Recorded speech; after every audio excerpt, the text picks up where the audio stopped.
Hello students, welcome to Magnet Brains. This is Tazmeen Pathan, your science educator for class 9th and for class 10th.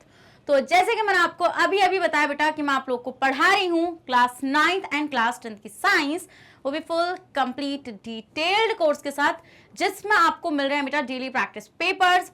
Students, अगर आप लोग CBSE board से आते हैं, हम आपको केजी से लेके क्लास 12 तक की free of cost classes provide कराते हैं। और अगर आप लोग स्टेट बोर्ड से आते हैं, जैसे कि MP board, UP board, Bihar board, Delhi board and Rajasthan board, तो बेटा हम लोग आपको प्रोवाइड कराते हैं 6 से लेके क्लास 12 तक की free of cost classes. Students, अगर आपको e books and e notes चाहिए तो उसका लिंक मिलेगा नीचे डिस्क्रिप्शन बॉक्स में, जाइए और जाकर ग्रैब कर लीजिए। और आप हमें फॉलो कर सकते हैं through YouTube, Facebook, Instagram, Twitter and WhatsApp. इन सब के थ्रू बेटा आप हमें जल्दी से फॉलो भी कर लीजिए, क्योंकि आपको पता है Magnet Brains is the only platform in India where you can access whole course in just free of cost. So भाई विदाउट एनी फर्दर डिले शुरू करते हैं आज का हमारा अमेजिंग सा धमाकेदार सेशन, जिसके अंदर बेटा हम लोग डिस्कस करने जा रहे हैं क्या, complete chapter revision of chapter work and energy. तो कांग्रेचुलेशन क्लास 9th स्टूडेंट्स, आज हम लोग वर्क एंड एनर्जी को बहुत अच्छी तरीके से खत्म कर देंगे। ये वन शॉट जो होगा बेटा, इस वन शॉट के बाद आपको इस चैप्टर के अंदर कोई भी डाउट नहीं रहने वाले हैं, ये मैं आपको मेक श्योर कर रही हूं। चलिए जल्दी से अपना कॉन्सेप्ट रजिस्टर बाहर निकालिए भाई, और शुरू करिए मेरे साथ इसको पढ़ना। तो फर्स्ट हम लोग आते हैं बेटा वर्क। वर्क क्या होता है? देखो, आपने मेरे साथ इस चैप्टर में शुरू से सीखा, जितने भी सेशंस आए, मैंने वहां पे आपको हमेशा बोला कि आपके पास मान लीजिए कोई ऑब्जेक्ट है। चलिए एक एग्जांपल लेते हैं।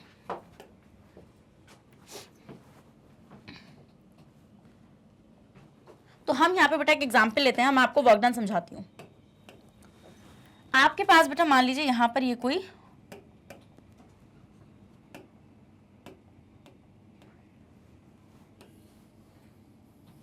ऑब्जेक्ट था, ये एक बॉक्स है तो मान लो, और दिस बॉक्स ये आपका किस पे रखा हुआ है बेटा, एक सरफेस पर रखा हुआ है, ठीक है। सो ये एक बॉक्स है और ये कहाँ पर रखा हुआ है बेटा, ये ग्राउंड पर रखा हुआ है। ये कहाँ रखा हुआ है? ये आपका ग्राउंड पर रखा हुआ है। अब आपने क्या किया बेटा, अब आपने इसके ऊपर एक फोर्स को अप्लाई किया। क्या किया बेटा आपने यहाँ पर इस पे एक फोर्स को अप्लाई किया। अब वो फोर्स कितनी भी हो सकती है, कितनी भी, एक्स न्यूटन की फोर्स है वो, ठीक है। कितनी बेटा वो, मान लो आपने यहाँ पे एक्स न्यूटन की फोर्स को अप्लाई किया। अब जब आपने एक्स न्यूटन की फोर्स को इस बॉक्स पर अप्लाई किया तो आपने देखा बेटा ये जो बॉक्स है ये यहाँ से डिस्प्लेस हो गया और ये इधर आ गया, इस पोजीशन पर आ गया। तो मतलब कि इसने इतनी डिस्टेंस को ट्रैवल कर लिया, एक्स मीटर डिस्टेंस को ट्रैवल कर लिया, तो मतलब इतना डिस्प्लेसमेंट हो गया। क्या हो गया बेटा, इतना आपका डिस्प्लेसमेंट हो गया। अब हम यहाँ पर क्या देखते हैं, हम लोग यहाँ पे देख रहे हैं कि आप यहाँ पे एक चीज ऑब्जर्व करिए कि आपने इस ऑब्जेक्ट पर फोर्स लगाई और आपके फोर्स लगाने के बाद बेटा ये ऑब्जेक्ट जो है इसमें डिस्प्लेसमेंट हुआ, ये डिस्प्लेस हुआ अपनी जगह से। तो क्या यहाँ पर वर्क डन हुआ? करेक्ट, यहां पर वर्क डन हुआ। बेटा वर्क डन होता क्या है? वर्क डन यही होता है कि जब आप किसी ऑब्जेक्ट पर फोर्स लगाते हैं और फोर्स लगाने के बाद आपका जो ऑब्जेक्ट होता है वो डिस्प्लेस करता है, हाँ, उसमें कोई डिस्प्लेसमेंट होता है, तो हम कहते हैं भाई उस पर वर्क डन हुआ है। सो इसका मतलब यहां पे वर्क डन तो हुआ है। यस मैम, वर्क डन हुआ है यहाँ पे। अब आप एक चीज और देखो बेटा, जो आपका वर्क डन होता है वो आपका फर्दर टाइप्स में कैटेगराइज रहता है, positive, negative and zero work done, but उसको मैं अभी बताऊंगी। अभी मुझे कुछ और चीजें भी बतानी है। आप यहाँ पे एक चीज, चलो पहले आप इतने का स्क्रीनशॉट लो। तो मतलब मैं यहाँ पे बोल सकती हूँ, अगर मैं बोलूँ वर्क डन क्या है भाई, वर्क डन होता है बेटा फोर्स इनटू डिस्प्लेसमेंट। क्या होता है बेटा वर्क डन? वर्क डन आपका होता है force into displacement, force into displacement, ठीक है। तो अगर आपको किसी भी सिचुएशन में वर्क डन कैलकुलेट करना है तो आपको ये देखना पड़ेगा कि भाई उस सिचुएशन में किसी ऑब्जेक्ट के ऊपर कितनी फोर्स अप्लाई करी जा रही है और उस ऑब्जेक्ट के अंदर कितना डिस्प्लेसमेंट हो रहा है। जितनी भी फोर्स अप्लाई होगी और जितना भी डिस्प्लेसमेंट होगा उसका प्रोडक्ट ही होगा वर्क डन। समझ में आया कि नहीं आया? आ गया ना समझ में? चलो स्क्रीनशॉट लो जल्दी। तो हम यहाँ पे देखते हैं बेटा, work is done when a force produce motion. अब एक बात बताओ यार, फोर्स अप्लाई करी, डिस्प्लेसमेंट हुआ तो मोशन ही ना, हुआ तो मोशन ही यहाँ पे। For example when an engine moves a train, example लेते हैं बेटा हम यहाँ पे कि जब आपके जो इंजन होता है वो इंजन जब एक ट्रेन को मूव कराता है along a railway line, it's said to be doing a work. हम ये बोलते हैं बेटा यहाँ पे वर्क डन हो रहा है। क्यों? क्योंकि इंजन जो है बेटा आपका, जो आपका यहाँ पर इंजन है बेटा, वो इंजन क्या कर रहा है बेटा, वो इंजन फोर्स अप्लाई कर रहा है, जिसकी वजह से ट्रेन जो है उसमें क्या हो रहा है बेटा, फोर्स लगाने के बाद ट्रेन में डिस्प्लेसमेंट हो रहा है। क्या हो रहा है बेटा, ट्रेन में आपका डिस्प्लेसमेंट हो रहा है। तो इसका मतलब भाई इंजन वहां पे वर्क डन कर रहा है। ठीक है, समझ में आया? Yes ma'am. नेक्स्ट आते हैं, एक और एग्जांपल लेते हैं बेटा, a horse pulling the cart is also doing a work. बेटा जब एक घोड़ा टांगे को खींच रहा है तो वो भी वर्क कर रहा है, क्योंकि बेसिकली वो फोर्स लगा रहा है और उसके फोर्स लगाने की वजह से वो जो कार्ट है उसमें डिस्प्लेसमेंट हो रहा है। So and a man climbing the stairs of a house is also doing a work. बेटा जब आपका मैन जो है, जब वो स्टेयर्स को चढ़ रहा है तो भी वर्क डन हो रहा है। क्यों? क्योंकि बेटा वो चढ़ने में फोर्स लगा रहा है और बेटा उसकी जगह चेंज हो रही है, उसकी पोजीशन चेंज हो रही है, मतलब कि डिस्प्लेसमेंट हो रहा है, तो वर्क डन हो रहा है यहाँ पे। कहांगी मैं यहाँ पे, in moving himself against the force of gravity. ये वाला पॉइंट आपको समझ में आता है? यस मैम, ये पॉइंट हमें समझ में आता है। तो मतलब इस स्लाइड से आपको ये तो अच्छे से क्लियर हो चुका है कि भाई वर्क डन है क्या, वर्क डन आपका है क्या। तो देख लो बेटा यहाँ पे when an engine applies a force on a train, जब इंजन जो है बेटा वो किस पर फोर्स अप्लाई कर रहा है बेटा, ट्रेन पर फोर्स अप्लाई कर रहा है, तो ट्रेन आपकी मूव कर रही है। So work is said to be done by the engine. तो हम बोलेंगे भाई कि इंजन ने वर्क किया है। समझ में आया वाला पॉइंट आप लोगों को? नहीं आया समझ में? Next, when a horse applies force on the cart moves, so work is said to be done by the horse. हम ये देख रहे हैं बेटा, जब आपका जो हॉर्स है जब वो कार्ट को खींच रहा है तो फोर्स लगा रहा है, और फोर्स लगाने की वजह से बेटा हम देख रहे हैं वहां पे मोशन भी हो रहा है, मतलब कि डिस्प्लेसमेंट भी हो रही है। सो बेसिकली वहां पे वर्क डन हो रहा है। सो वर्क डन आपको यहां से क्या कंक्लूजन आपको समझ में आ रहा है वर्क डन का, कि भाई वर्क डन जब होता है जब आप किसी ऑब्जेक्ट पर फोर्स को अप्लाई करते हैं, और जब आप फोर्स अप्लाई करते हैं तो उस ऑब्जेक्ट में क्या होता है बेटा, उस ऑब्जेक्ट में आपका होता है डिस्प्लेसमेंट। समझ में आया? आया नहीं आया समझ में? चलो नेक्स्ट,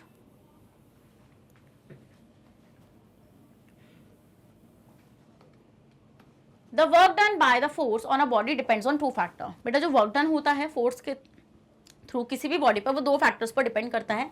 एक तो मैग्नीट्यूड ऑफ द फोर्स, कि आपने कितना फोर्स अप्लाई किया है। मैग्नीट्यूड का मतलब होता है बेटा साइज, तो पर्टिकुलर जब आप साइज की बात करते हो। Next distance through which the body moves, और कितनी डिस्टेंस उसने क्या करी है बेटा, कवर करी है। ठीक है, समझ में आया वाला point? Yes ma'am. So work done in moving a body is equal to the product of force exerted on the body and the distance moved by the body in the direction of force. So work done आपको आप यहाँ पे कैसे define करने वाले हो बेटा, work done आप डिफाइन करोगे कि it is the product of the force exerted on the body and the distance covered by the body in the direction of the force. So basically work done is equals to force into displacement. Easy है? चलो next आते हैं। तो work done का formula क्या हो जाएगा बेटा, वर्क डन का फॉर्मूला हो जाएगा आपका force into distance. If a force act on a body and moves it a distance in its own direction, then when a body is moved on the ground by applying force and the work is done against the friction. देखो हम ही देखते हैं बेटा, अगर आपके पास कोई object है या आपके पास जैसे ऑब्जेक्ट है, तो इसकी इनिशियल पोजीशन है, आपने यहाँ पर कोई फोर्स अप्लाई करा तो इसने यहाँ पे कुछ पर्टिकुलर डिस्टेंस को कवर किया एंड ये यहाँ पर आ गया, फाइनल बॉडी यहाँ पर आ गई। तो हम यहाँ पे देखते हैं बेटा, आपको पता है कि यहाँ पर आपकी फ्रिक्शन फोर्स होगी,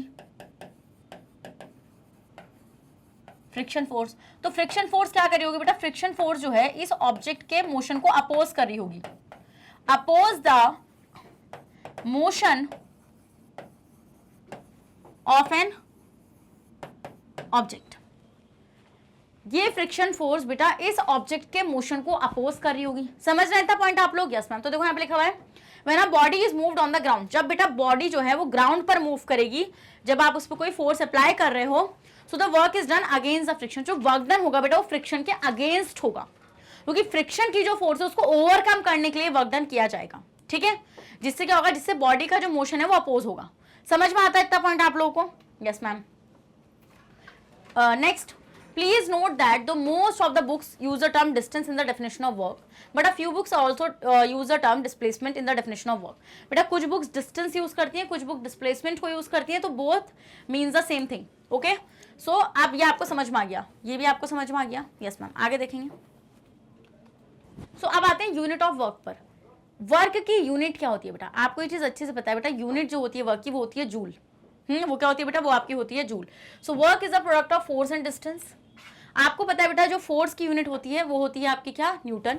एंड जो आपकी डिस्टेंस की यूनिट होती है वो होती है आपकी मीटर. तो हम देखेंगे यूनिट ऑफ वर्क आपके यहाँ से न्यूटन मीटर भी निकल कर आती है, बट जो हम ये देखते हैं बेटा यूनिट ऑफ वर्क को हम लोग बोलते हैं जूल. क्या बोलते हैं? Joule.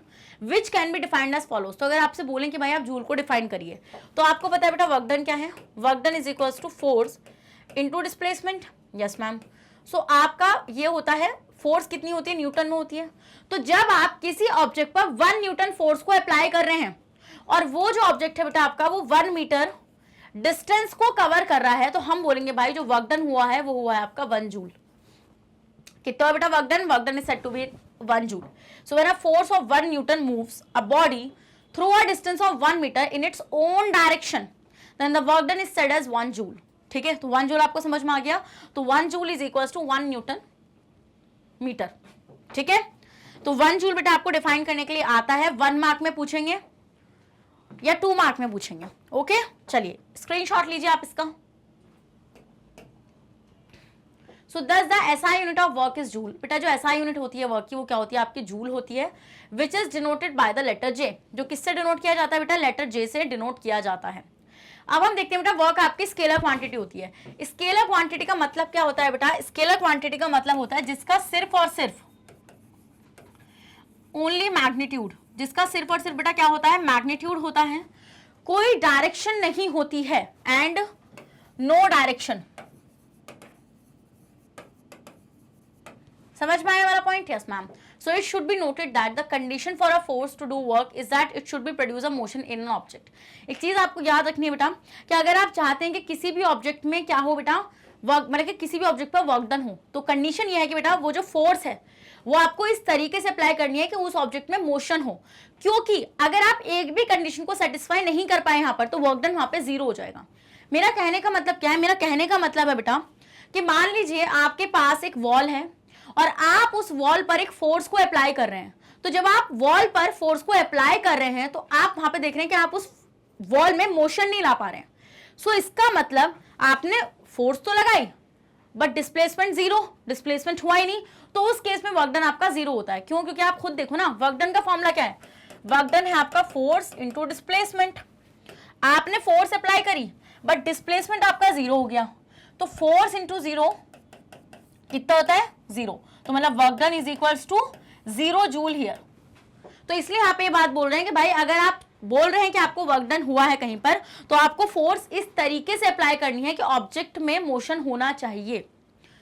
That is, it should make the object move through some distance. If, however, the distance moved is 0, then the work done on the object is always 0. अगर जो distance movement है बेटा वो 0 है, तो मतलब कि work done भी 0 है. फॉर एग्जाम्पल देखो इस आदमी को देखो, ये कितनी ज्यादा फोर्स को अप्लाई करा बेटा इस वॉल पर, बट ये इस वॉल को यहां से डिस्प्लेस नहीं कर पाएगा. क्या? ये वॉल को यहां से डिस्प्लेस नहीं कर पाएगा. ये पॉइंट आपको रखना है. तो हम देखेंगे भाई तो इसने वर्क डन भी नहीं किया. वर्क डन भी इसका क्या हो जाएगा? वर्क डन भी इसका 0 हो जाएगा.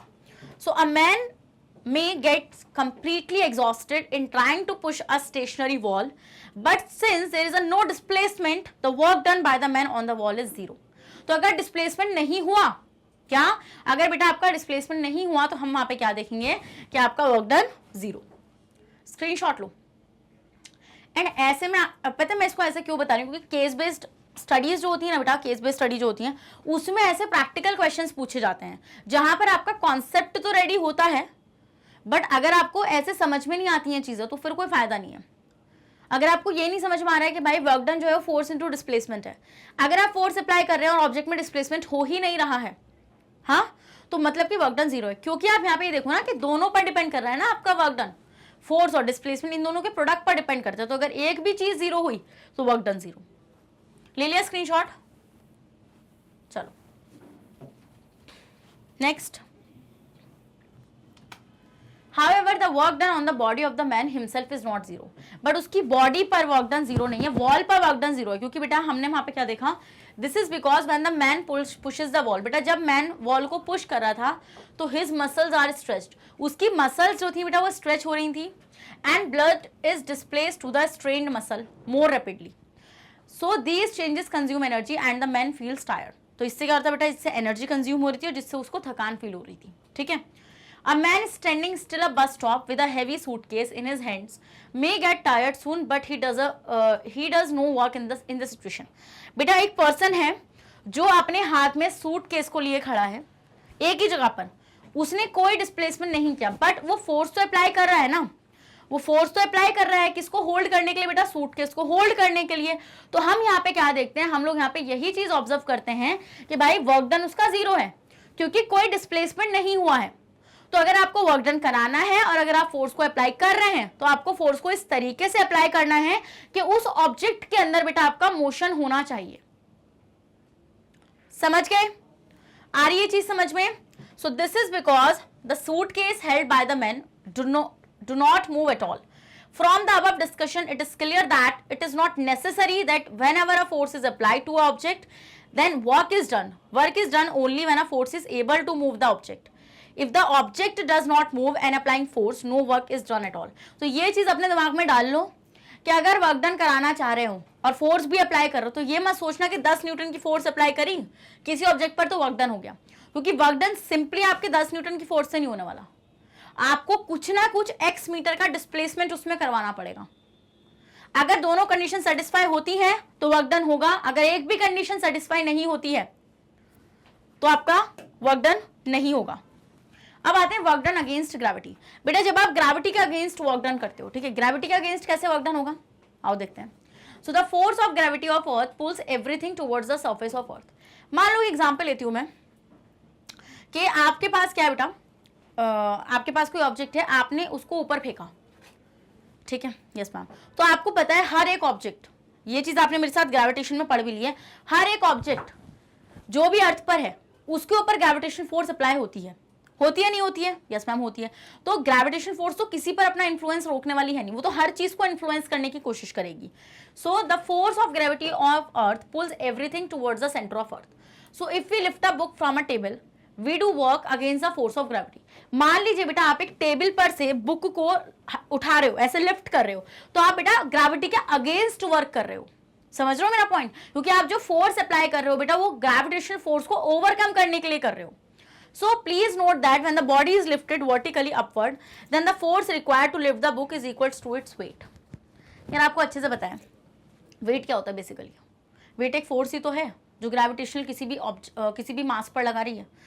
जिस फोर्स ऑफ अट्रैक्शन से जो आपकी ग्रेविटेशनल फोर्स है किसी मतलब के एम मास एम बॉडी को अपनी तरफ अट्रैक्ट करिए, दिस इज कॉल्ड वेट। समझ में आता है? तो आपको उतना फोर्स अप्लाई करना पड़ेगा जितना उस ऑब्जेक्ट का वेट है। सो whenever work is done against gravity, बेटा जब भी वर्क डन होगा ग्रेविटी के against, the amount of work done is equal to the product of weight of the body.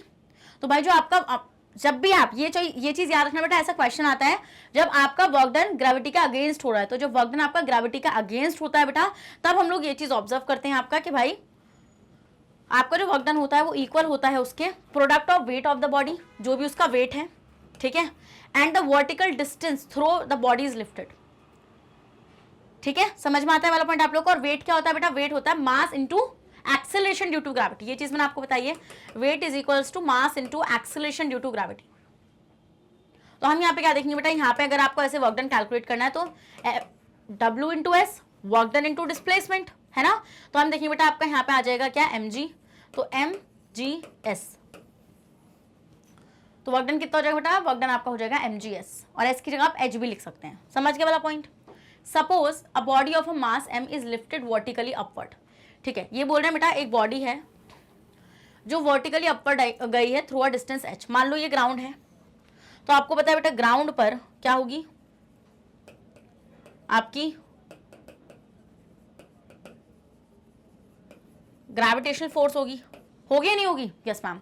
तो आपने किसी ऑब्जेक्ट को इस तरीके से ऊपर फेंका, तो हम ये देख रहे हैं बेटा आपने जब सर्टेन हाइट से इस ऑब्जेक्ट को ऊपर फेंका तो इसने कुछ डिस्टेंस ट्रैवल करी h, करी या नहीं करी? इसका कुछ मास था m, था, यस मैम।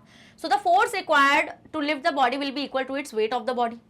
तो जो फोर्स आपको लगानी पड़ेगी इसको ऊपर लिफ्ट करने के लिए वो इसके वेट के इक्वल होगी। तो वेट क्या होता है बेटा, आपको पता है, weight is equals to mass into acceleration due to gravity. समझ गया वाला पॉइंट। तो work done in lifting a body, तो उस बॉडी को लिफ्ट करने में कितना वर्क डन हुआ बेटा, उस बॉडी को लिफ्ट करने में वर्क डन आपका इक्वल होगा वेट ऑफ द बॉडी, जितना उसका वेट है, इनटू उसने जितनी डिस्टेंस को कवर किया है। तो उसका वेट कितना है बेटा mg, और उसने h डिस्टेंस को कवर करा है, मतलब कि you can find the work done in this situation by using the formula mgh। What represents m here, m represent the mass here, g represent the acceleration due to gravity here, and h represent the distance, the vertical distance traveled by the body। vertical का मतलब होता है बेटा ऐसा सीधा ऐसा, और horizontal का मतलब होता है ऐसा। Are you getting my point? And this is very important because जब आप numericals को solve करते हो बेटा, तो numericals के टाइम पे ये concept काम आएगा। जब आपसे बोलेंगे ना ये लोग कि आपको work done calculate करना है gravity के against, तब आपको इस फॉर्मूले को यूज करना है। समझ में आया? आया कि नहीं आया? आ गया ना? स्क्रीनशॉट ले लो जल्दी से, ले लिया, आगे बढ़े। So far we have considered only that, अब आते हैं work done by force acting obliquely. अब ये कॉन्सेप्ट ना मेरे साथ यहाँ पे समझाओ। अभी तक आपने इस डायग्राम से क्या सीखा, अभी तक आपने इस डायग्राम से सीखा कि भाई जिस मतलब कि जिस डायरेक्शन में आप फोर्स लगा रहे थे उसी डायरेक्शन में मोशन हो रहा था, हॉरिजॉन्टल प्लेन पर, हॉरिजॉन्टल प्लेन, ठीक है, हॉरिजॉन्टल मतलब कि एक ही प्लेन पर। बट मान लो अब केस ऐसा हो जाए, ये एक पर्सन है, ये ग्राउंड है,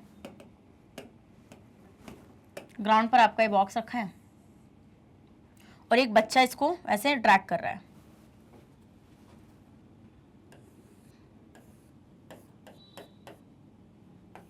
ऐसे इसके हाथ में ऐसी स्ट्रिंग है जिससे इसको खींचता लेके जा रहा है। अब कोई भी टॉय हो सकता है ये।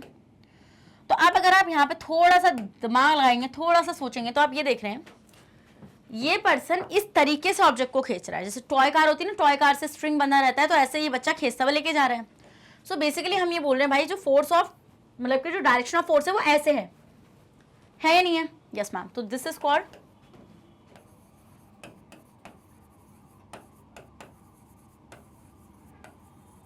Direction of force. बट कोई बॉक्स ऐसे थोड़ी चला जाएगा उल्टा टेढ़ा होकर, नहीं, वो तो हॉरिजॉन्टल ही जाएगा, मतलब कि जो डायरेक्शन ऑफ मोशन होगी वो ऐसे होगी, है ना? Yes ma'am. So direction of motion जो है बेटा वो आपका ऐसे हो रहा है। तो इसका मतलब डायरेक्शन ऑफ फोर्स और डायरेक्शन ऑफ मोशन में एक सर्टेन एंगल बन रहा है। इस एंगल को हम लोग बोलेंगे थीटा। क्या बन रहा है बेटा? इनके बीच में एक एंगल बन रहा है जिसको हम बोलेंगे थीटा। तो इस केस में आप वर्क डन कैसे कैलकुलेट करोगे? जब आपके डायरेक्शन ऑफ फोर्स में एंड डायरेक्शन ऑफ मोशन में एक एंगल बनेगा तो उस केस में आप वर्क डन कैसे कैलकुलेट करोगे? तो मैं आपको बताती हूँ कैसे कैलकुलेट करना है, ठीक है? कंडीशन आपको समझ में आ गई? कंडीशन समझ में आ गई ना? यस मैम, कंडीशन हमें समझ में आ गई है। तो हम यहाँ पे क्या देखेंगे बेटा? हम लोग यहाँ पे ये देखेंगे आपका कि इस केस में बेटा जब आपका वैन थीटा क्या है, वैसे बहुत सारे बच्चों को यही डाउट होता है कि थीटा क्या है मैम। तो सबसे पहले मैं आपको बताती हूँ थीटा क्या है। Theta is the angle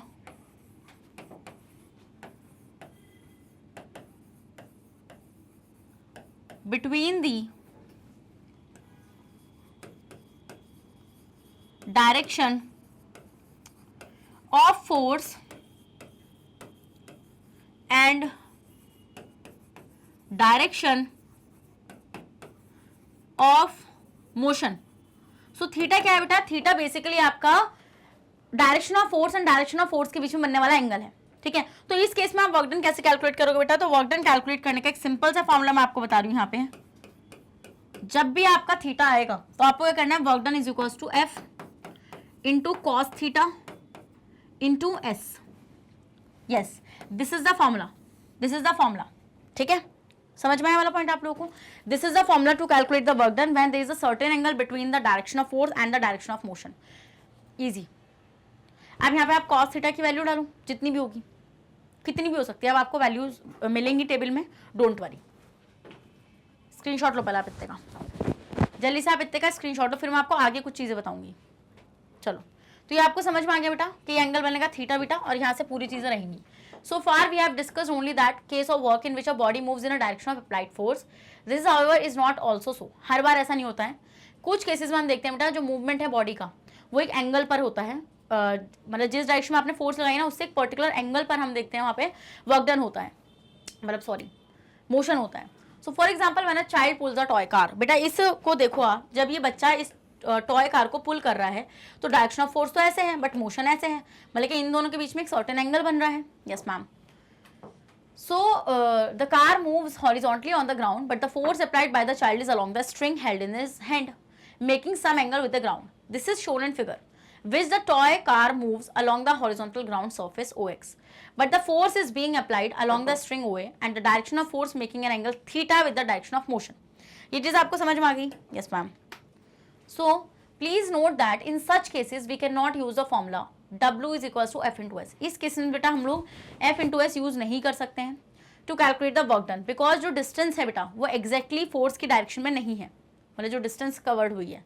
so in this case the whole F is not being used in pulling the toy car, क्योंकि यहाँ पे सारी की सारी फोर्स जो है बेटा वो सिर्फ टॉय कार को पुल करने में यूज नहीं हुई है. ओनली इट्स हॉरिजॉन्टल कॉम्पोनेंट, उसका जो हॉरिजॉन्टल कॉम्पोनेंट है ना वही यूज हुआ है. Along the ground is the effective force pulling the toy car. We will not derive the formula. तो आपको थीटा समझ में आ गया, ठीक है. तो आपको पता चल गया जब बेटा आपका work done, formula for work done when a body moves at angle to the direction of force. तो जब आपकी बॉडी बेटा डायरेक्शन ऑफ फोर्स से एक पर्टिकुलर एंगल पर मूव करेगी तो उस टाइम पर आप वर्क डन कैसे कैलकुलेट करोगे? Suppose a body lying at a point O is being pulled by a man. Now though the body is moved on the horizontal floor and reaches point X after covering a distance. ये आप देख रहे हो बेटा यहाँ पे कि initial position थी बेटा इस बॉडी की, और जब किसी पर्सन ने बेटा इसको खींचा, ठीक है, तो हमने देखा बेटा यहाँ पर कि इसकी डायरेक्शन ऑफ फोर्स ऐसे थी बट बॉडी का मोशन ऐसे हुआ. देखो यहाँ पर आई फाइनल पोजीशन. इसका मतलब मोशन की डायरेक्शन और फोर्स की डायरेक्शन एक सर्टेन एंगल पर थी, है ना. तो इन दोनों के बीच में जो एंगल है उसको हम लोग बोलेंगे थीटा. क्या बोलेंगे बेटा? उसको हम लोग बोलेंगे थीटा. सो ऐसे केस में बेटा आप क्या करेंगे? ऐसे केस में आपको फॉर्मूला यूज करना है F cos theta into s, ठीक है. The angle between point to be remember here के दिस इज द फॉर्म. आप इस फॉर्मूले को तभी अप्लाई करेंगे बेटा जब डायरेक्शन ऑफ मोशन और आपके फोर्स अप्लाइड के बीच में एक सर्टेन एंगल हो. ऐसा नहीं है कि भाई नॉर्मल में भी कर दो इसको कैलकुलेट. अब आते हैं बेटा कि work done when the force act at a right angle to the direction of motion. ये समझो यहाँ पे, ये बहुत इंपॉर्टेंट चीज है, ठीक है. देखो आपको ये चीज समझना पड़ेगा कि मान लो आपकी जो डायरेक्शन ऑफ फोर्स है, आपकी जो डायरेक्शन ऑफ फोर्स है और आपका जो डायरेक्शन ऑफ मोशन है उनके बीच में 90 डिग्री का एंगल बन रहा है.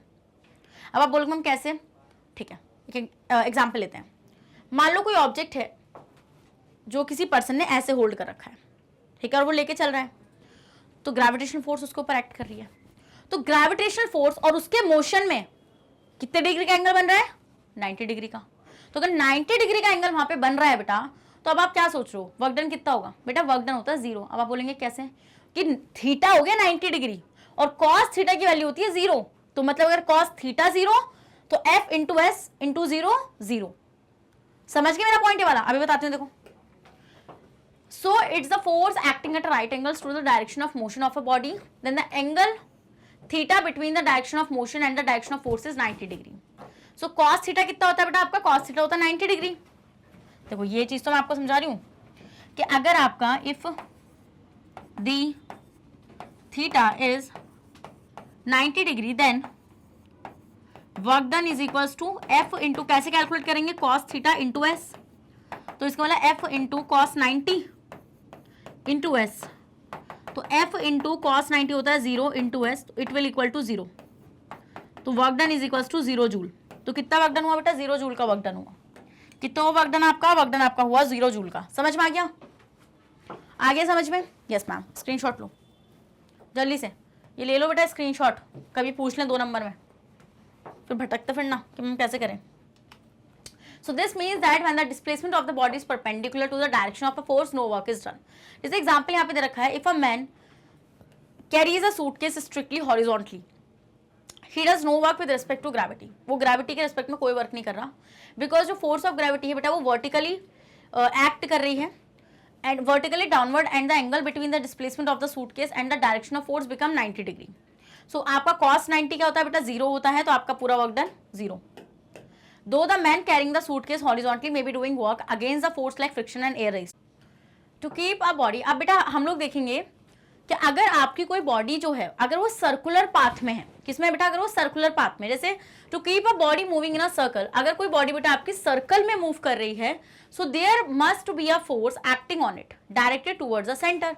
तो भाई उसके ऊपर कोई ना कोई फोर्स वो एक्ट कर रही है जिससे वो सेंटर के टुवर्ड्स क्या हो रहा है बेटा, अट्रैक्ट हो रहा है। This force is called centripetal force. इस फोर्स को हम लोग क्या बोलते हैं बेटा, इस फोर्स को हम लोग बोलते हैं centripetal force. Now the work done on a body moving in a circular path is always zero. और बेटा हम देखते हैं जब वर्क डन आपका होता है किसी भी एक ऐसी मूविंग बॉडी पर जो सर्कुलर पाथ में, तो वो जीरो होता है। अब आप सोचेंगे क्यों? क्योंकि बेटा उस ऑब्जेक्ट का मोशन हॉरिजॉन्टल होता है और उस पर जो ग्रेविटेशन फोर्स अप्लाई होती है वो 90 डिग्री का एंगल बन रहा होता है उन दोनों के बीच में। This is because when a body moves in a circular path then the centripetal force act along the radius of the circle, वो रेडियस के अलोंग वर्क कर रही होती है and it is at the right angle to the motion of the body. और जो motion, जो body का मोशन है वो उसके राइट एंगल पर होता है। So thus the work done in this case of earth moving around the sun is zero. अब देखो, अब यहां से मैं एक चीज आपको बताती हूँ। मान लीजिए आपके पास जैसे ये सन है, ये अर्थ है, क्या है बेटा, ये आपकी अर्थ है। समझ गए वाला पॉइंट आप लोग? ठीक है, तो ये अर्थ के अराउंड, ठीक है, ये जो आपकी अर्थ है बेटा, इस अर्थ के अराउंड आपकी सैटेलाइट मूव कर रही है। इस अर्थ के अराउंड बेटा क्या कर रही है, आपकी सैटेलाइट मूव कर रही है, ठीक है। And this is earth here. तो हम देख रहे हैं बेटा अर्थ में है ग्रेविटेशनल फोर्स, वो ग्रेविटेशनल फोर्स इस ऑब्जेक्ट पर कैसे एक्ट कर रही है बेटा, इस सैटेलाइट पर वो एक्ट कर रही है ना, रेडियस के अलोंग। तो मतलब, और इसका जो मोशन है, मोशन ऐसे है, तो इन दोनों के बीच में बेटा 90 डिग्री का एंगल बन रहा है। बन रहा है नहीं बन रहा है? यहाँ पे यस मैम बन रहा है। और आपको पता है बेटा कि cos 90 जब आपकी डायरेक्शन ऑफ मोशन और डायरेक्शन ऑफ फोर्स में एंगल होता है तो आपका यहाँ पे 90 डिग्री का एंगल है, तो cos 90 की वैल्यू होती है 0। तो इस केस में जो आपका वर्क डन रहेगा f into cos 90 into S, तो f इंटू 0 इंटू एस, तो ये हो जाएगा आपका 0। So work done is equals to 0 joule. तो जब भी आपका ऑब्जेक्ट किसमें होगा बेटा, सर्कुलर मोशन में होगा, तो वर्क डन वहां पे 0 रहेगा। इस चीज को याद रखो बस। क्या याद रखोगे? याद ये रखना है यहां पर कि when object is in circular motion then work done is 0। और रीजन भी मैं आपको यहाँ पे पूरा बता चुकी हूँ बेटा, रीजन भी मैं आपको यहाँ पे पूरा बता चुकी हूँ। स्क्रीनशॉट लो। डन? Yes ma'am done. चलिए, सो ये आपको समझ में आ गया। अब आते हैं बेटा work done when the force act opposite to the direction of the motion. बेटा तब कितना वर्क डन होगा, जब आपकी जो फोर्स है और आपका जो मोशन है उस दोनों की डायरेक्शन अपोजिट रहेगी। तो if the force act opposite to the direction of motion then the angle theta between the direction of motion and the direction of motion is 180 degree. तो in this case the component, क्योंकि आपको पता है बेटा यहाँ पे the component of force acting in the direction of a motion then the body becomes -f। So the work done by the force is 0। वो is W is equal to -f into s. क्योंकि आपको पता है बेटा कि जब आपका direction of motion opposite है और आपका बेटा क्या डायरेक्शन ऑफ क्या बोलते हैं, फोर्स अपोजिट है, तो उस केस में हम देखते हैं बेटा वर्क डन तो नेगेटिव ही होने वाला है। Yes ma'am. So it is obvious that the work done by the force in this case be negative. So this means that when a force act opposite to the direction in which the body moves, then the work done by the force is negative. ठीक है? Yes ma'am. चलिए अब आते हैं बेटा आपका positive, negative and zero work. कुछ minute दो मुझे और देखो ये कॉन्सेप्ट कैसे क्लियर होता है। इस सबका स्क्रीनशॉट तो लेते ही चल रहे हो ना, चलो आओ। तो मैंने क्या बोला, work done can be positive, negative and zero. तो इसको समझने के लिए एक ऐसे बना लेते हैं कुछ। अब देखो यहां बताऊंगी पॉजिटिव वर्क डन।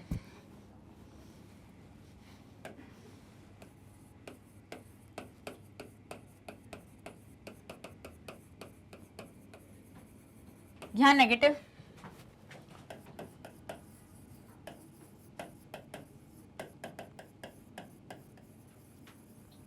और यहां बेटा आपका जीरो वर्क डन। यहां पे कितना होगा,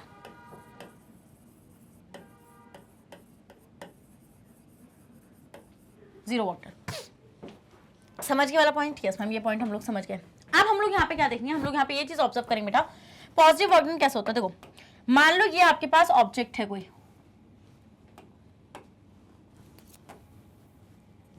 मान लो यहाँ पर ये आपके पास एक ऑब्जेक्ट है, ठीक है, और आपने इस ऑब्जेक्ट पर फोर्स लगाई ऐसे। आपने क्या करा बेटा, आपने इस ऑब्जेक्ट पर फोर्स लगाई ऐसे, ठीक है, लगा दी। यस मैम, लगा दी इधर साइड से फोर्स। तो मतलब कि आपने फोर्स लगा दी और इस ऑब्जेक्ट ने इधर साइड मोशन किया, इसका डिस्प्लेसमेंट भी इधर साइड हुआ।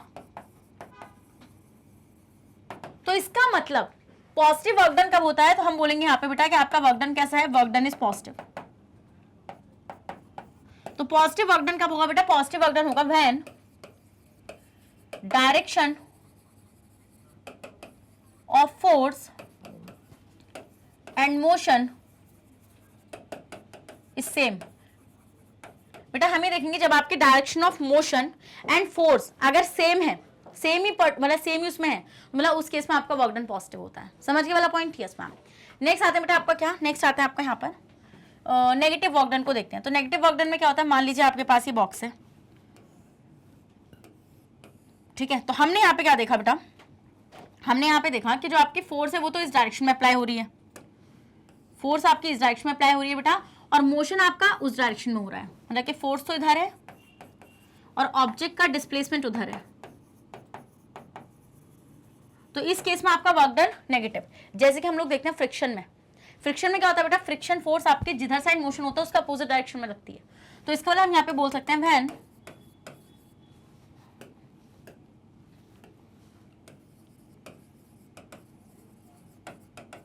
Direction of motion and force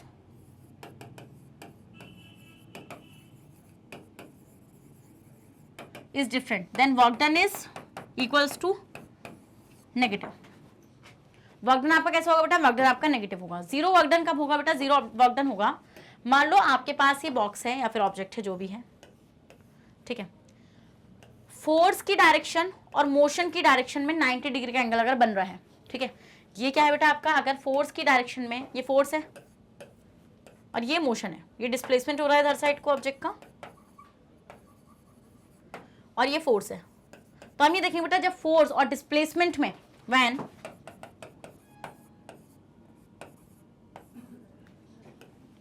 when there is an angle of 90 degree in between the force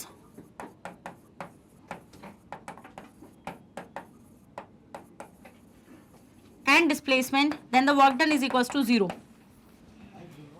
समझ में आया? हाँ जी, ये चीज समझ में आई या नहीं आई? समझ में? स्क्रीनशॉट लो, खत्म। जीरो पॉजिटिव और नेगेटिव वर्क डन। चलो, सो वर्क डन इज पॉजिटिव जब आपकी फोर्स जो होती है, जब आपकी फोर्स उसी डायरेक्शन में एक्ट करे जिस डायरेक्शन में मोशन हो रहा है बॉडी का। वर्क डन आपका नेगेटिव कब होगा बेटा, जब आपका फोर्स की डायरेक्शन और मोशन की डायरेक्शन अलग अपोजिट होगी। और वर्क डन आपका जीरो कब होगा बेटा, जब आपकी फोर्स और मोशन के बीच में 90 डिग्री का एंगल बन रहा होगा। डन? Yes ma'am. चलिए, सो पॉजिटिव वर्क डन आपको समझ में आ गया। अब मैं आपको एक और चीज बताती हूँ बेटा, पॉजिटिव वर्क डन जो होता है वो स्पीड को इंक्रीज करता है। कैसे यार? सिंपल सी बात है, आप जिधर साइड फोर्स अप्लाई करो उधर ही साइड मोशन हो रहा है, तो जितनी फोर्स अप्लाई करोगे उतना ज्यादा एक्सेलरेशन होगा, मतलब उतना ज्यादा मोशन होगा। तो आपको ये चीज और याद रखनी है बेटा कि पॉजिटिव वर्क डन जो होता है बेटा वो स्पीड को इंक्रीज करता है किसी भी बॉडी की, और नेगेटिव वर्क डन जो होता है बेटा वो स्पीड को डिक्रीज करता है, क्योंकि बेसिकली नेगेटिव वर्क डन होता ही जब है जब आपकी फोर्स जो है वो मोशन को अपोज करने के लिए अप्लाइड करी जा रही है। समझ लो मेरा पॉइंट वाला? तो मतलब कि यहां पर बॉडी एक्सेलरेशन में ना जाकर किस में जाएगी बेटा, रिटार्डेशन में जाएगी। किस में जाएगी? रिटार्डेशन में जाएगी। और जब आपका जीरो वर्क डन होगा तो जीरो वर्क डन का मतलब है कि स्पीड पर बॉडी के कोई इफेक्ट नहीं पड़ेगा। समझ गए वाला पॉइंट?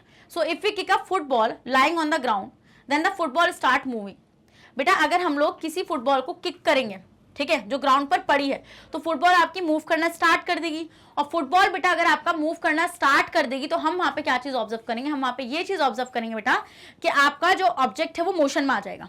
ठीक है, so the force of our kick has moved the football, here we have applied the force in the direction of motion of football.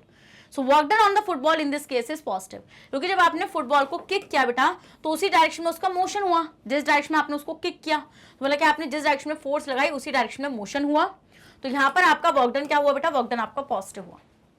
Work done क्या हुआ बेटा आपका यहाँ पे, वर्क डन आपका यहाँ पे पॉजिटिव हुआ। Done, yes ma'am. तो football moving on the ground slow down gradually. अब हम देखेंगे बेटा वो जो फुटबॉल मूव कर रही है वो धीरे धीरे रुकना शुरू हो जाएगी। क्यों? क्योंकि बेटा आपको पता है यहाँ पर है आपकी फ्रिक्शन फोर्स, जो अगर मोशन इधर साइड है ना फुटबॉल का, तो फ्रिक्शन फोर्स उसके अपोजिट डायरेक्शन में अप्लाई हो रही होगी। किसमें? अपोजिट डायरेक्शन में आपकी जो फ्रिक्शन फोर्स है वो अप्लाई हो रही होगी। तो हम यहाँ पे क्या देखेंगे बेटा, यहाँ पर आपके ऑब्जेक्ट का मोशन रुक जाएगा, वर्क डन यहाँ पर क्या होगा, नेगेटिव होगा। So this is because force due to friction act on the football. The force of friction act in the direction opposite to the direction of motion of football.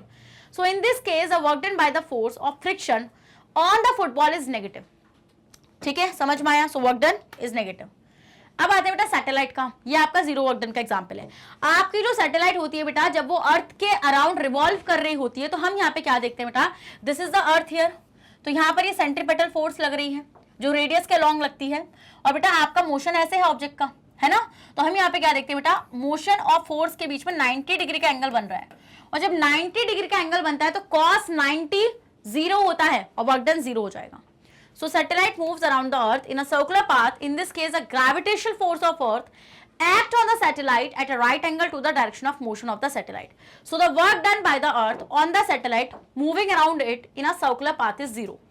Similarly, the work done by the sun on planets moving around it in a circular orbit is also zero. तो planets का जो क्या होता है बेटा, जब planets जो होते हैं जब वो revolve करते हैं around the sun, तो उस केस में भी work done क्या होता है बेटा आपका जीरो होता है। समझ में आया?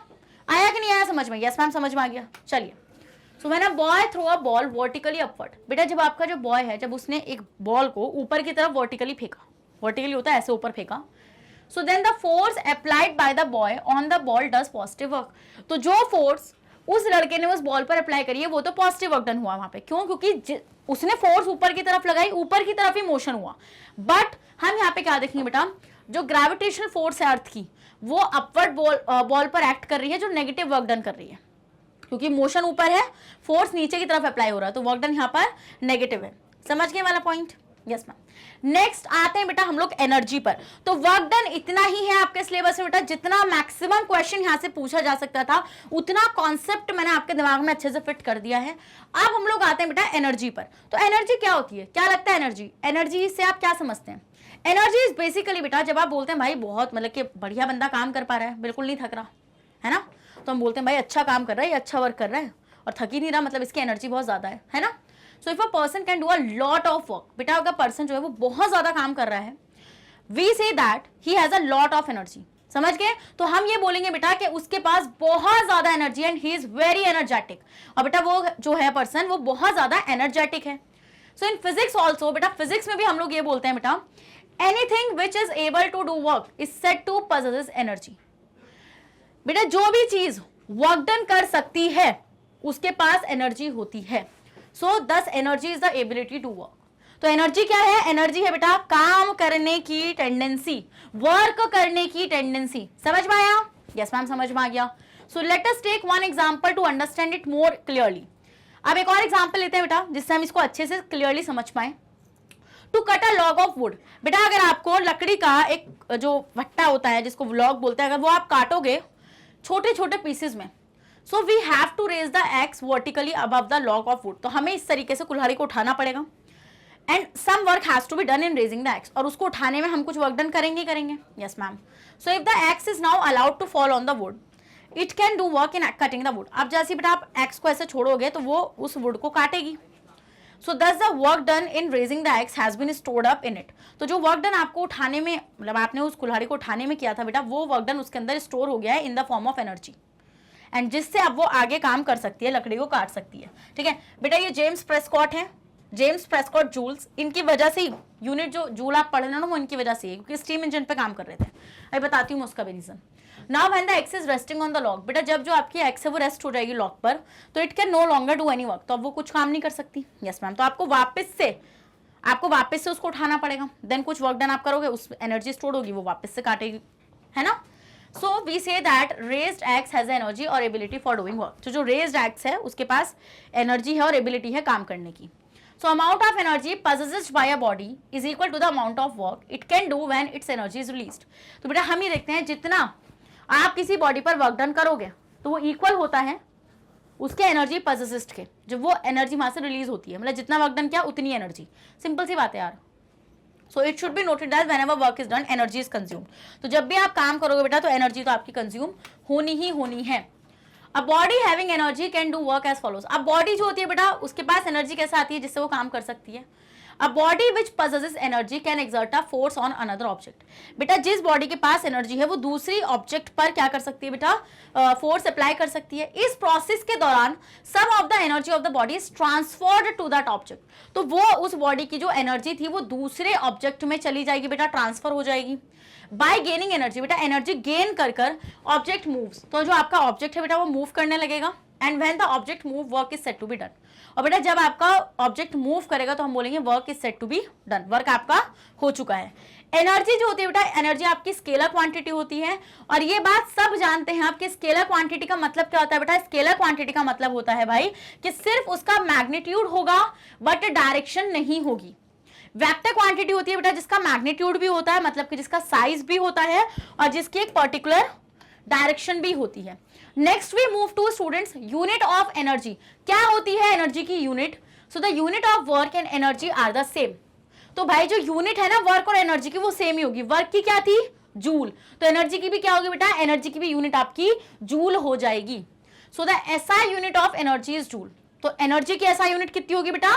जूल होगी, जिसको हम जे लेटर से डिनोट करेंगे। व्हेनेवर वर्क इज डन, बेटा जब भी आपका वर्क डन होगा so equal amount of energy is consume. तो जितना आप वर्क करोगे उतनी अमाउंट ऑफ एनर्जी ही वहां पे कंज्यूम होगी। तो ये मत सोचना बिल्कुल भी कि मैम एनर्जी कम है और वर्क ज्यादा कर लेंगे, नहीं ऐसा कुछ नहीं होता है। जितना एनर्जी होगी उतना ही काम कर पाओगे। So the energy required to do 1 joule of work is called 1 joule energy. तो जब बेटा आप 1 जूल वर्क करना चाहते हो तो उसमें जो एनर्जी आपको लगेगी वो कहलाएगी आपकी 1 joule energy. So basically joule एक स्मॉल यूनिट होती है बेटा एनर्जी की। Joule is a small unit of energy, ठीक है। तो हम कहते हैं so sometimes a bigger unit of energy called kilo joule is also used. तो बेटा कुछ कुछ जगहों पर हम लोग बड़ी यूनिट को यूज करते हैं जूल की, जिसको हम लोग क्या बोलते हैं बेटा? जिसको हम लोग बोलते हैं किलो जूल।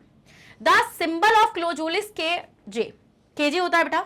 सो आपको पता है, देखो 1 किलो जूल में बेटा आपके 1000 जूल होते हैं। तो न्यूमेरिकल में पता है कहाँ फंसाएंगे? न्यूमेरिकल में फंसाएंगे हमेशा यूनिट को या तो किलो जूल में देंगे या फिर जूल में देंगे, मतलब कन्वर्जन सिस्टम खेलेंगे यहाँ पे। तो आपको इनके खेलने से पहले इनको मात दे देनी है। आपको क्या करना है, आपको ये याद रखना है जो मैं आपको बता रही हूँ कि 1 किलो जूल में 1000 जूल होते हैं। तो 1 जूल में कितने किलो जूल होंगे? 1/1000 किलो जूल। बेटा हमेशा बताती हूं मैं फिजिक्स में जहां पर भी कन्वर्जन की जरूरत होती है, जहां पर भी मुझे लगता है कि इसमें ये चीज पूछेंगे और ये फॉर्मूला यूज करेंगे तो उस केस में आपको ये बताया जाता है जिसको आपको याद करना पड़ेगा। आप याद करिए कि 1 किलो जूल में 1000 जूल होते हैं और 1 जूल में 1/1000 किलो जूल होते हैं। समझ गया वाला point? So the unit of energy called joule is named after a British physicist James Prescott joule. बेटा ये यूनिट जो आई है वो इनके नाम के बाद ही आई है। भाई देख लो सरनेम से यूनिट बन रही है यहाँ पे। तो different form of energy, energy जो होती है बेटा वो डिफरेंट फॉर्म में एग्जिस्ट करती है, जैसे kinetic energy, potential energy, chemical energy, heat energy, light, sound, electrical, nuclear, ठीक है। सो बट आपके लेवल पर आपकी क्लास में हम सिर्फ लोग क्या पढ़ने वाले हैं बेटा?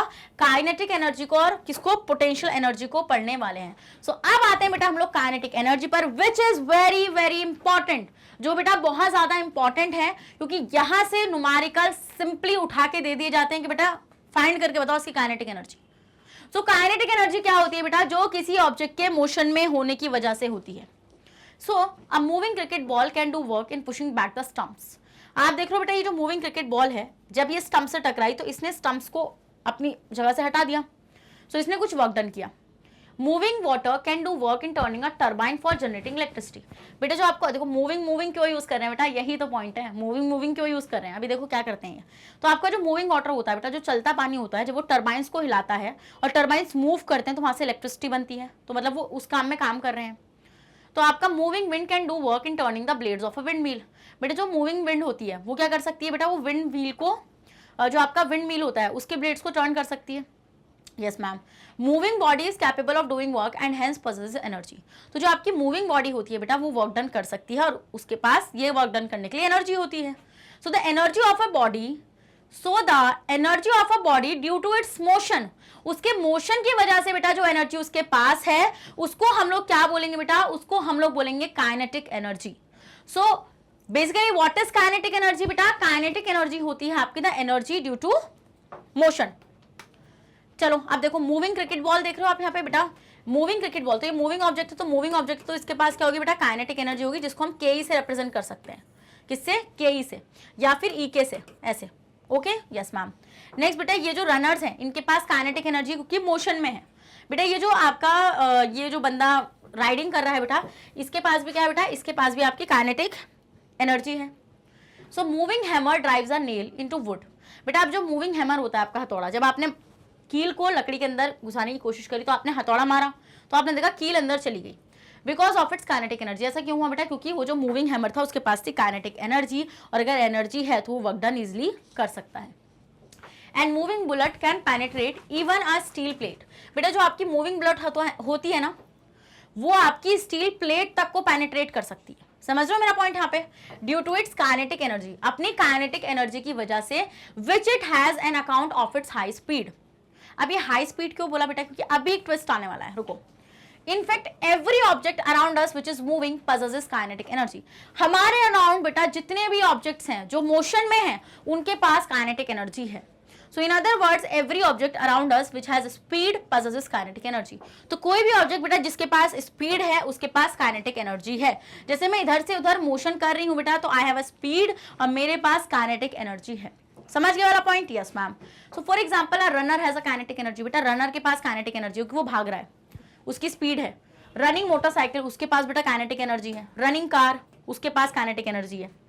सो falling stone has a kinetic energy. बेटा गिरता स्टोन काइनेटिक एनर्जी क्योंकि उसके पास स्पीड है। And arrow flying through the air has also kinetic energy. बेटा जो तीर आपने हवा में उड़ाया है उसके पास भी काइनेटिक एनर्जी है। When a moving body is brought to rest. बेटा जब आपकी मूविंग बॉडी जो है जब वो रुक जाएगी फोर्स को अपोज करके, तो काइनेटिक एनर्जी आपकी लॉस हो जाएगी। And being used up to do work in overcoming the resistance of opposing force. और किस में यूज हो जाएगी बेटा, उस अपोजिंग फोर्स के रेजिस्टेंस को ओवरकम करने में। तो अब आते हैं बेटा formula for kinetic energy which is very important. 3 नंबर का डेरिवेशन बनेगा बेटा, यहाँ से 3 नंबर का डेरिवेशन इस स्लाइड से बनेगा ही बनेगा। तो अब बचा लो अपने 3 नंबर यहाँ से, आओ। So student the kinetic energy of a moving body is measured by the amount of work it can do before coming to rest. तो बेटा हम लोग किसी भी मूविंग बॉडी की काइनेटिक एनर्जी कैसे कैलकुलेट करते हैं बेटा, हम लोग काइनेटिक एनर्जी को कैलकुलेट करते हैं भाई, हम ये देखते हैं उसके रुकने से पहले, उसके स्टॉप होने से पहले वो कितना वर्क डन कर सकती है, बस वो वर्क डन कैलकुलेट कर दो, बस वही है kinetic energy. So suppose a body such as ball. बेटा एक बॉडी को सपोज करो जैसे कि आपकी बॉल हो गई, जिसका मास है m, और वो किसी वेलोसिटी से मूव कर रही है, v वेलोसिटी से मूव कर रही है। जैसे मान लो ये a बॉल है, इसका मास है m, ठीक है, और ये किसी वेलोसिटी से मूव कर रही है। एंड ये एक मीडियम में एंटर करती है, जैसे कि एयर मीडियम में, जो इसके मोशन को अपोज करेगा, क्योंकि बेटा एयर एज अ रेजिस्टेंस काम करेगी यहाँ पे विद अ कांस्टेंट फोर्स। तो एक फोर्स इसके ऊपर लगेगी बेटा, इस ऑब्जेक्ट के ऊपर, जो एयर के थ्रू होगी, या अपोजिंग फोर्स होगी। ये क्या होगी बेटा, आपकी अपोजिंग फोर्स होगी। Yes ma'am. As a result m of the opposing force the body will be constantly retarded. तो धीरे धीरे बेटा इस बॉडी की जो स्पीड है वो कम होने लगेगी। That is its velocity decreases gradually and it will come to rest as position B. और बेटा वो पोजिशन बी पर जाकर किस में आ जाएगी बेटा, रेस्ट में आ जाएगी। ठीक है, पोजिशन बी पर जाकर बेटा वो आपके रेस्ट में आ जाएगी। यस मैम, वो रेस्ट पर आ जाएगी आपके। सो travelling a distance, so the final velocity of the body become 0। तो बेटा इनिशियल इसके पास जो भी वेलोसिटी थी, बट इसकी फाइनल वेलोसिटी तो यहाँ पर जाके 0 हो जाएगी, क्योंकि बेटा ऑब्जेक्ट आपका किस पर आ गया, रेस्ट पर आ गया। तो अगर आप पता करना चाहते हो बेटा कि इस मूविंग बॉल की काइनेटिक एनर्जी कितनी थी, तो आप ये कैलकुलेट कर लो कि इसने कितना वर्क डन किया रुकने से पहले, मतलब पोजीशन बी पर पहुंचने से पहले इसने कितना वर्क डन किया होगा। आप वर्क डन कैसे निकालते हो बेटा, फोर्स इनटू डिस्प्लेसमेंट करके। Yes ma'am. So in going through the distance against the opposing force, the body has to do some work, which is force into displacement.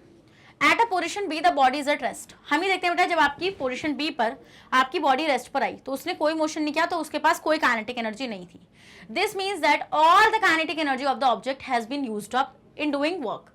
So the kinetic energy must be equal to the work. तो kinetic energy कितना होता है बेटा, तो हम यहाँ पे क्या देख रहे हैं, हम लोग यहाँ पे ये देख रहे हैं कि जब वो पोजीशन बी पर पहुंच गई तो उसके पास कोई काइनेटिक एनर्जी नहीं थी। तो जो बॉडी की काइनेटिक एनर्जी थी वो सारी काइनेटिक एनर्जी किसमें यूज हो गई बेटा, वर्क डन करने में, है ना।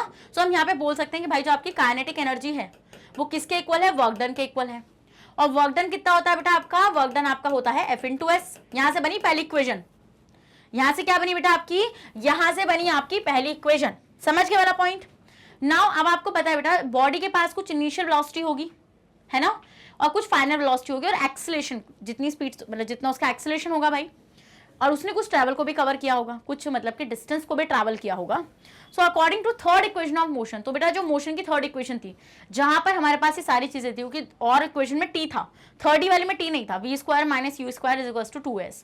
तो यहाँ पे आपका v तो जीरो हो जाएगा, आपकी फाइनल वेलोसिटी तो जीरो हो जाएगी, है ना। तो हम यहाँ पे क्या देखेंगे बेटा, आपका v square minus u square is equals to 2s। ये तो आपका वैसे भी जीरो हो जाना है, ये तो आपका वैसे भी जीरो हो जाना है बेटा। तो हम यहाँ पे क्या देखेंगे बेटा, हम लोग यहाँ पे देखेंगे आपका क्या कि u, अब देखो आप यहाँ पे, हम यहाँ पे क्या देखेंगे बेटा, ये आपका निकल के कितना आएगा बेटा, ये आपका निकल कर आएगा u square is equals to 2s। कितना निकल कर आएगा बेटा आपका, ये आपका निकल कर आएगा u square is equals to 2s। समझ गए वाला पॉइंट, समझ गए नहीं समझ गए, समझ गए ना वाला पॉइंट, यस मैम, ये वाला पॉइंट हम लोग समझ गए, ठीक है। तो आपका v square is equals to 2s हो जाएगा। तो नाउ न्यूटन सेकंड लॉ, अब आपको पता है बेटा according to Newton second law ये आपका हो गया वी स्क्वायर, इसको वी लिखा रहने दो या यू लिखा रहने दो, सेम चीज है, बाद में कर लेंगे उसको। तो आपको पता है बेटा जो आपके न्यूटन का सेकंड लॉ था वो कहता है force is equals to ma। अब आपको बेटा यहाँ से काइनेटिक एनर्जी का रिलेशनशिप चाहिए ना कि आपने कितनी फोर्स अप्लाई करी है। सो बेसिकली एक्सेलरेशन कितना हो जाएगा, एक्सेलरेशन हो जाएगा आपका फोर्स अपॉन मास। तो हम इस एक्सेलरेशन की जगह पर फोर्स अपॉन मास को रख सकते हैं। तो v square is equals to 2 into f upon m into s, ठीक है, यस मैम। तो अगर मैं इसको लिखूंगी बेटा तो आपको पता है बेटा ये आपका एफ और एस तो काइनेटिक एनर्जी के इक्वल है, तो v square into m upon में 2 is equal to kinetic energy. तो आ गया ना answer half m v square. खत्म। आया कि नहीं आया, आया कि नहीं आया, आया ना, स्क्रीनशॉट लो जल्दी से। अब देखो, अब दोबारा से इस पूरे डेरिवेशन को देखो, मुझे पता है थोड़ा सा खज्जल हो गया, डोंट वरी। तो हाफ एम वी स्क्वायर आएगा बेटा निकल के। आप दोबारा से इसको देखो मेरे साथ, मैं ये बोल रही हूँ एक ऑब्जेक्ट है, ठीक है, इस ऑब्जेक्ट का कोई मास है और इस पर बेटा क्या है, ये किसी वी मतलब कि किसी कोई कुछ इसकी इनिशियल वेलोसिटी और यहाँ से ऐसे मोशन में है। बट जैसे ये एयर में एंटर करेगा तो एयर इसके ऊपर एक फोर्स अप्लाई करेगी, जिसकी वजह से थोड़ी देर बाद जाकर बेटा ये स्टॉप हो जाएगा, मतलब ए पोजिशन से बी पोजिशन पर आकर ये बॉल स्टॉप हो जाएगी। तो इसलिए कुछ डिस्टेंस ट्रैवल करा ये काम करने में एस। आप ये बोल रहे हैं बेटा आपको काइनेटिक एनर्जी कैलकुलेट करनी है। तो काइनेटिक एनर्जी आप कैसे कैलकुलेट कर सकते हो बेटा, ये पता कर लो कि रुकने से पहले उसने कितना वर्क डन किया। तो ये आप कैसे पता करोगे, देखो आपको पता है बेटा वर्क डन क्या होता है, एफ इंटू एस। बेटा जब वो रुक गई तो सारी काइनेटिक एनर्जी वर्क डन करने में यूज हो गई। तो मतलब हम यहाँ से बोल सकते हैं कि भाई जो आपका काइनेटिक एनर्जी है वो वर्क डन के इक्वल है। तो अगर काइनेटिक एनर्जी वर्क डन के इक्वल है तो आप इस वाली इक्वेशन में ये भी तो लिख सकते हो एफ इंटू एस करके। तो this is the first equation, this is the first equation. इतना समझ में आता है वाला पॉइंट, यस मैम।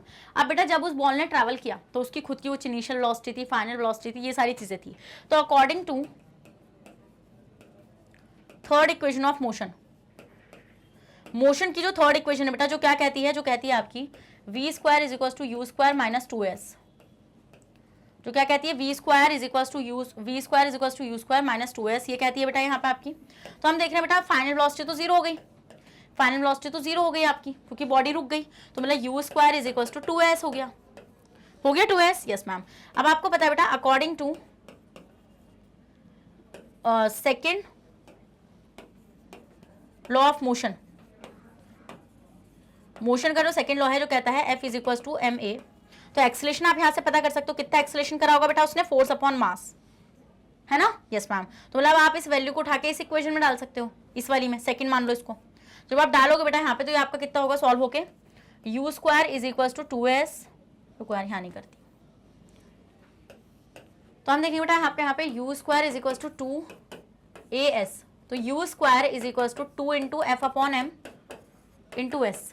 तो इसका मतलब बेटा एफ अपॉन एम ही तो वर्क डन है, मतलब सॉरी एफ इंटू एस ही तो वर्क डन है आपका। क्या एफ इंटू एस ही तो वर्क डन है। पहले इतने का स्क्रीनशॉट लो, ले लिया स्क्रीनशॉट। चलो तो एफ इंटू एस क्या है बेटा, एफ इंटू एस ही तो आपका काइनेटिक एनर्जी है। तो यहाँ पे आपका काइनेटिक एनर्जी आएगा और सारी चीज़ों को उधर साइड ले जाओ। तो आपका क्या हो जाएगा बेटा, आप यू की जगह यहाँ पे वी यूज कर लो, ठीक है। So v square into m और 1/2, तो 1/2 m v square is equal to kinetic energy. खत्म, इजी पीजी लेमन स्क्वीजी। हाँ जी, कर लिया, स्क्रीनशॉट लो भाई, इतना इजी है। तो kinetic energy is equal to half mv²। तो ये फॉर्मूला याद होना चाहिए न्यूमेरिकल के लिए, ठीक है। तो अब आपको पता है बेटा काइनेटिक एनर्जी जो होती है, अब आप इस फॉर्मूले से क्या चीजें समझ रहे हैं, आप इस फॉर्मूले से ये चीज समझ रहे हैं, यहाँ पे यही बता देती हूँ, kinetic energy is equal to half mv²। तो काइनेटिक एनर्जी जो है बेटा वो मास पर डायरेक्टली डिपेंड कर रहा है, और काइनेटिक एनर्जी जो है बेटा वो आपका v पर डायरेक्टली डिपेंड कर रहा है। इसका मतलब कि अगर आप मास को बढ़ाते हो बेटा तो काइनेटिक एनर्जी भी बढ़ेगी, अगर आप वेलोसिटी को बढ़ाते हो बेटा तब भी आपकी काइनेटिक एनर्जी बढ़ेगी। तो अब मान लो बेटा मैं आपसे बोलती हूँ कि अगर आप मास को डबल कर रहे हो, आप ध्यान से सुनना जितना बताने जा रही हूँ, अगर आप मास को डबल कर रहे हो बेटा तो आपकी काइनेटिक एनर्जी भी डबल ही हो जाएगी। डायरेक्टली का मतलब होता है एक क्वांटिटी बढ़ रही है दूसरी भी बढ़ेगी, ठीक है। फिर बेटा अगर आप मास को हाफ कर रहे हो तो आपकी काइनेटिक एनर्जी भी हाफ हो जाएगी। बट अगर आप वेलोसिटी के खेल में आओगे तो वेलोसिटी को देखो, आप वेलोसिटी का स्क्वायर होता है, तो अगर आपने वेलोसिटी को डबल किया, मान लो आपने v को डबल कर दिया, तो आपने v को डबल किया तो v का स्क्वायर किया, मतलब कि 2 का स्क्वायर किया, तो 2 2 4, तो मतलब आपकी काइनेटिक एनर्जी 4 टाइम्स बढ़ेगी। तो अगर आपको किसी ऑब्जेक्ट की काइनेटिक एनर्जी को बढ़ाना है तो आप उसकी वेलोसिटी को बढ़ाइए। क्या? आप उसकी वेलोसिटी को बढ़ाइए। समझ के वाला पॉइंट? Yes ma'am. नेक्स्ट बेटा अगर आप v को हाफ करेंगे तो हम यहाँ पे क्या देखेंगे बेटा, जो आपकी काइनेटिक एनर्जी है वो 1/4 हो जाएगी।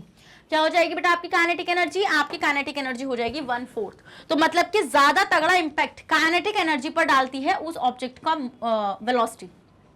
ये इंपॉर्टेंट था, इसको अपने कॉन्सेप्ट रजिस्टर में ऐड करिए कि अगर आपको बहुत तगड़ा इंपैक्ट लाना है काइनेटिक एनर्जी में तो आप सीधा वेलोसिटी के साथ खेल जाइए। आप जैसे वेलोसिटी के साथ खेलेंगे आप देखेंगे काइनेटिक एनर्जी खुद ही चेंज हो जाएगी। स्क्रीनशॉट लो जल्दी। ले लिया? Yes ma'am. So some important conclusions we have just seen that kinetic energy आपने सब देख लिया। तो काइनेटिक एनर्जी जो है बॉडी की वो मास के डायरेक्टली प्रोपोर्शनल होती है और जो आपका वेलोसिटी का स्क्वायर है उसके डायरेक्टली प्रोपोर्शनल होती है। तो अगर आप मास को डबल करोगे तो उसकी काइनेटिक एनर्जी भी डबल हो जाएगी बेटा, और अगर आप मास को हाफ करोगे तो उसकी काइनेटिक एनर्जी भी हाफ हो जाएगी। ठीक है? Yes ma'am.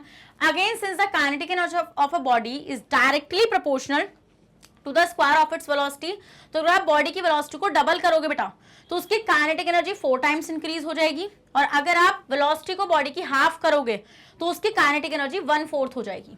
It is obvious that doubling the velocity has a greater effect on the kinetic energy. तो अगर आपको वेलोसिटी मतलब कि काइनेटिक एनर्जी बढ़ानी है तो आप वेलोसिटी के साथ खेल जाओ, तो जितनी डबल वेलोसिटी होगी उतनी ज्यादा काइनेटिक एनर्जी का इंपैक्ट होगा देन इट्स मास। मास को डबल करने से इतना तगड़ा इंपैक्ट नहीं आएगा, वेलोसिटी को डबल करने से इंपैक्ट आएगा।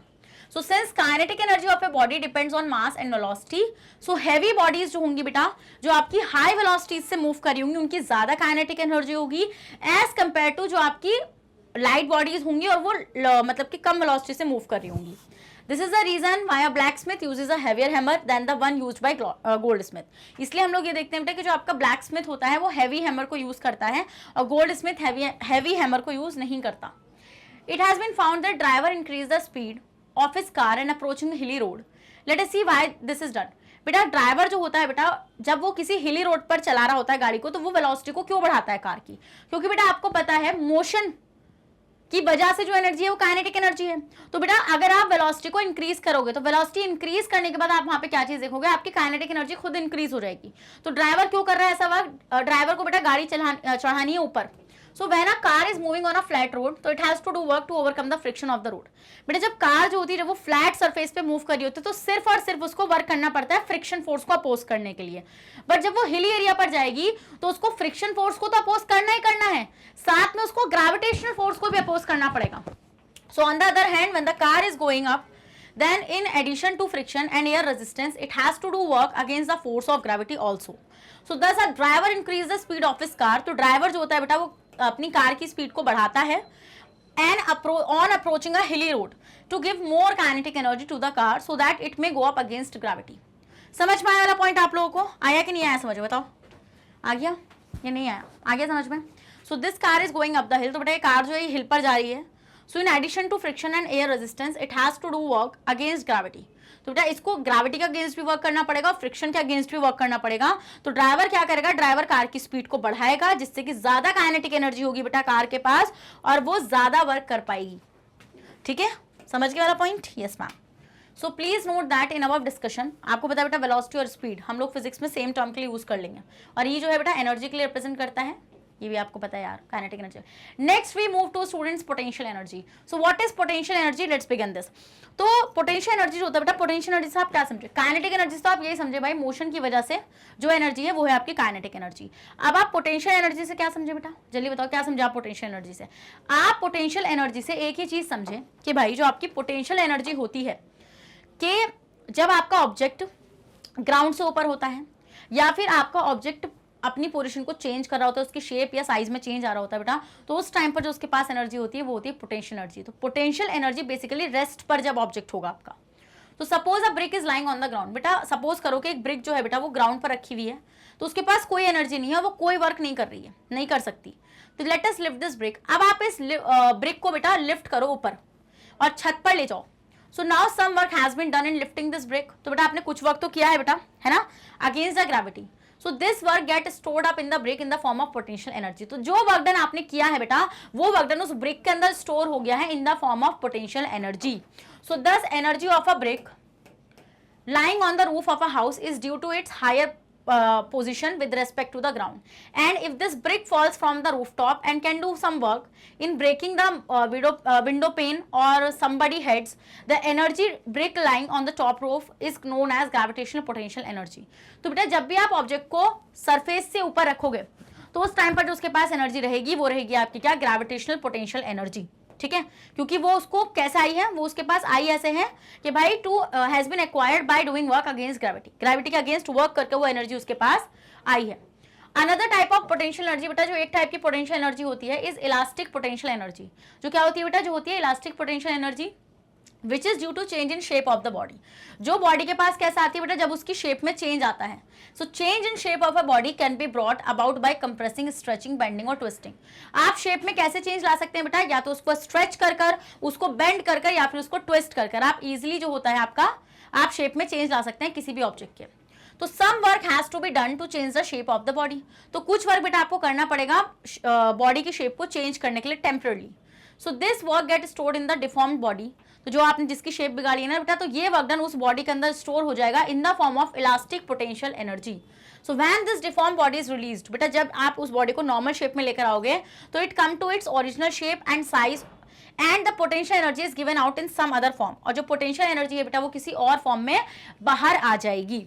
सो फॉर एग्जाम्पल, जैसे एक और एग्जाम्पल लेते हैं बेटा, ये आपका क्या है, ये वो नहीं होता स्प्रिंग जो होता है जो टॉय कार्स वगैरह में लगा हुआ होता है। So wound up circular spring possesses elastic potential energy which drives a wound up toy. So shows the normal shape of the circular spring. बेटा ये normal shape है, ठीक है, using in a window toy, winding toys. When we wind up the spring of a toy car, बेटा जब आप इसको spring को wind up करोगे, ठीक है, by using a winding key से, तो आप देखोगे बेटा आपको कुछ वर्क डन करना पड़ेगा और वो वर्क डन आपका इस स्प्रिंग में स्टोर हो जाएगा इन the form of elastic potential energy, क्योंकि इस स्प्रिंग की शेप चेंज हो जाएगी। समझिए, क्योंकि स्प्रिंग आपका टाइटली बंद मतलब कि टाइट हो जाएगा काफी। So this work done in winding the spring get stored up in tightly coiled up spring. और वो जो वर्क डन आपने किया है ना उसको वाइंडिंग करते टाइम, तो वो उस किसमें उस स्प्रिंग में जो आपने टाइटली वाउंड अप कर दिया उसमें स्टोर हो जाएगा इन the form of elastic potential energy. When the wound up spring is slowly released, बेटा जब आप इसको स्लोली रिलीज करना शुरू करोगे तो ये अपनी ओरिजिनल पोजीशन को रीगेन करेगा। तो जब वो अपनी ओरिजिनल पोजीशन को रीगेन करेगा तो जो पोटेंशियल एनर्जी उसके पास थी वो किसी अदर फॉर्म में रिलीज हो जाएगी। सो is gradually converted into kinetic energy which turns the wheel of the toy car। और जो किस में कन्वर्ट होगी, काइनेटिक एनर्जी में, क्योंकि जब आपका स्प्रिंग जो है वो बेटा लूज होना शुरू होगा तो वो जो पोटेंशियल एनर्जी है वो आपका स्प्रिंग छूट रहा है, मतलब ऑब्जेक्ट आपका मोशन में जा रहा है। तो ऑब्जेक्ट अगर आपका मोशन में जा रहा है बेटा तो वो जो पोटेंशियल एनर्जी है वो काइनेटिक एनर्जी में कन्वर्ट हो रही है, ठीक है। Thus a wound up spring can do work in returning to its original shape during unwinding. So the potential energy of a wound up spring is not due to its position. बेटा यहाँ पर जो potential energy है wound up spring की वो उसकी position की वजह से नहीं है, वो उसकी शेप चेंज होने की वजह से है। सो अब एक और एग्जाम्पल लेते हैं, सब समझ में आना चाहिए भाई। तो बेटा when we do work in stretching the rubber string of a caterpillar गुलेल जिसको हम बोलते हैं, ठीक है। So then the work done used by the stored in the stretch rubber string. तो हम देखते हैं बेटा कि जब आपने ऐसे उसको स्ट्रिंग को स्ट्रेच किया तो वो जो वर्क डन है वो उस स्ट्रिंग में स्टोर्ड हो गया इन the form of elastic potential energy, क्योंकि बेटा आपकी शेप जो है वो चेंज हो गई स्ट्रिंग की, ठीक है, यस मैम। और जैसे आप इस स्ट्रिंग को छोड़ोगे ना, तो ये जो स्टोर्ड पोटेंशियल एनर्जी है ये काइनेटिक एनर्जी में कन्वर्ट हो जाएगी। समझ गए, किस में कन्वर्ट हो जाएगी बेटा आपकी, ये आपकी काइनेटिक एनर्जी में कन्वर्ट हो जाएगी। और यहाँ से काफी हाई स्पीड से आपकी ये जो मतलब आपका जो स्टोन है वो रिमूव हो जाएगा यहाँ से। तो हम ये बोल सकते हैं बेटा the energy of a body, body की वो एनर्जी जो उसकी पोजिशन या फिर शेप चेंज होने की वजह से है, वो है आपकी potential energy. So actually the energy of a body due to its position.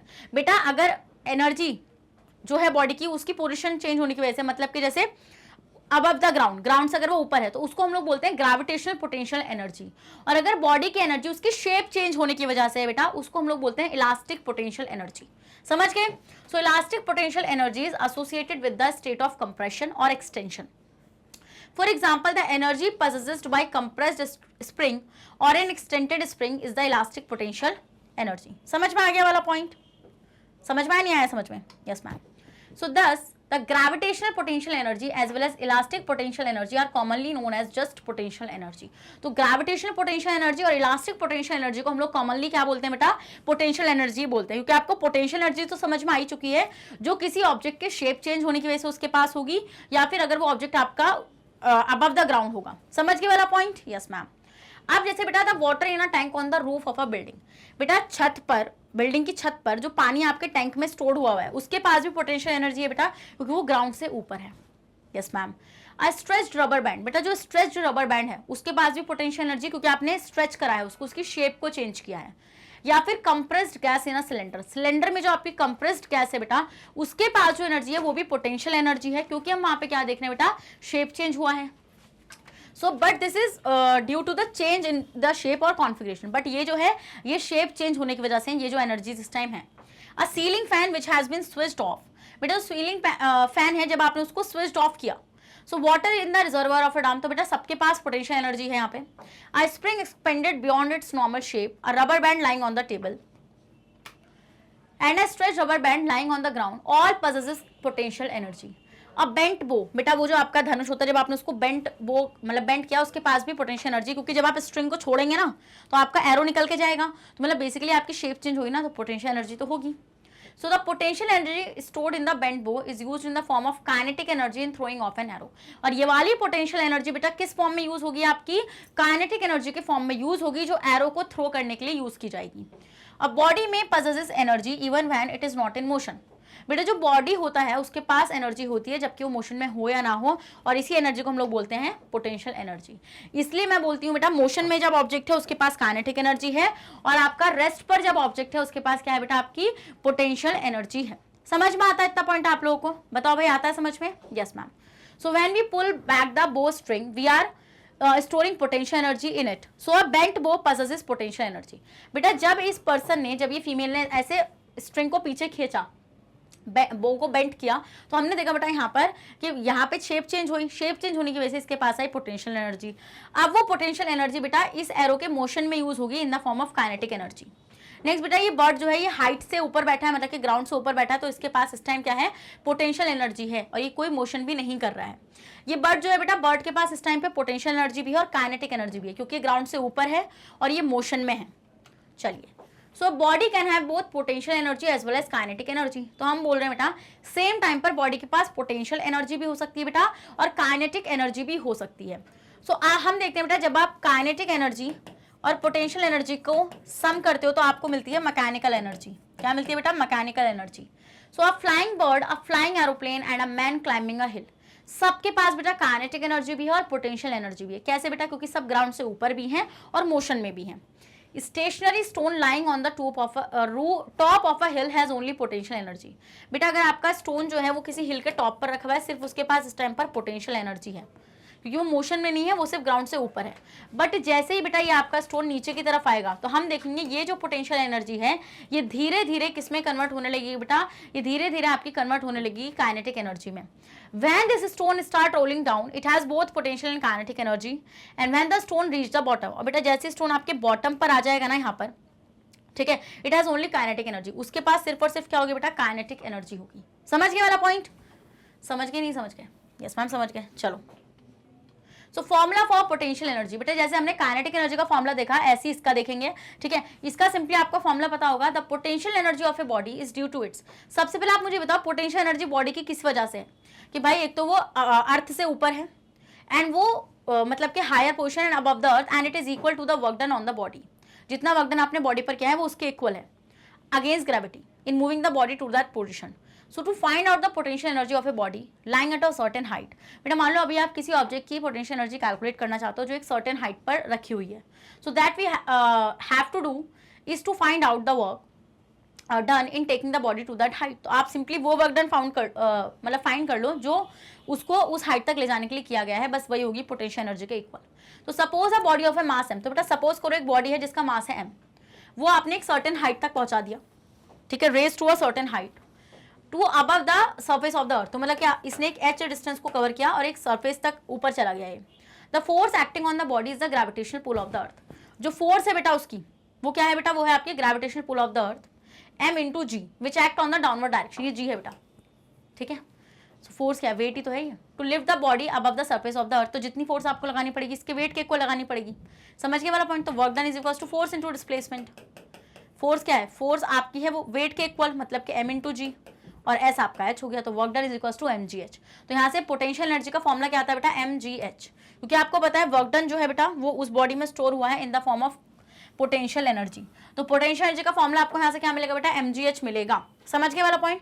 Potential energy को हम लोग p से रिप्रेजेंट करते हैं और kp से रिप्रेजेंट करते हैं, दोनों आप यूज कर सकते हो। चलो अब आते हैं बेटा, हमारा खत्म हो गया पोटेंशियल एनर्जी, हमारा खत्म हो गया काइनेटिक एनर्जी, इवन एनर्जी खत्म हो गया।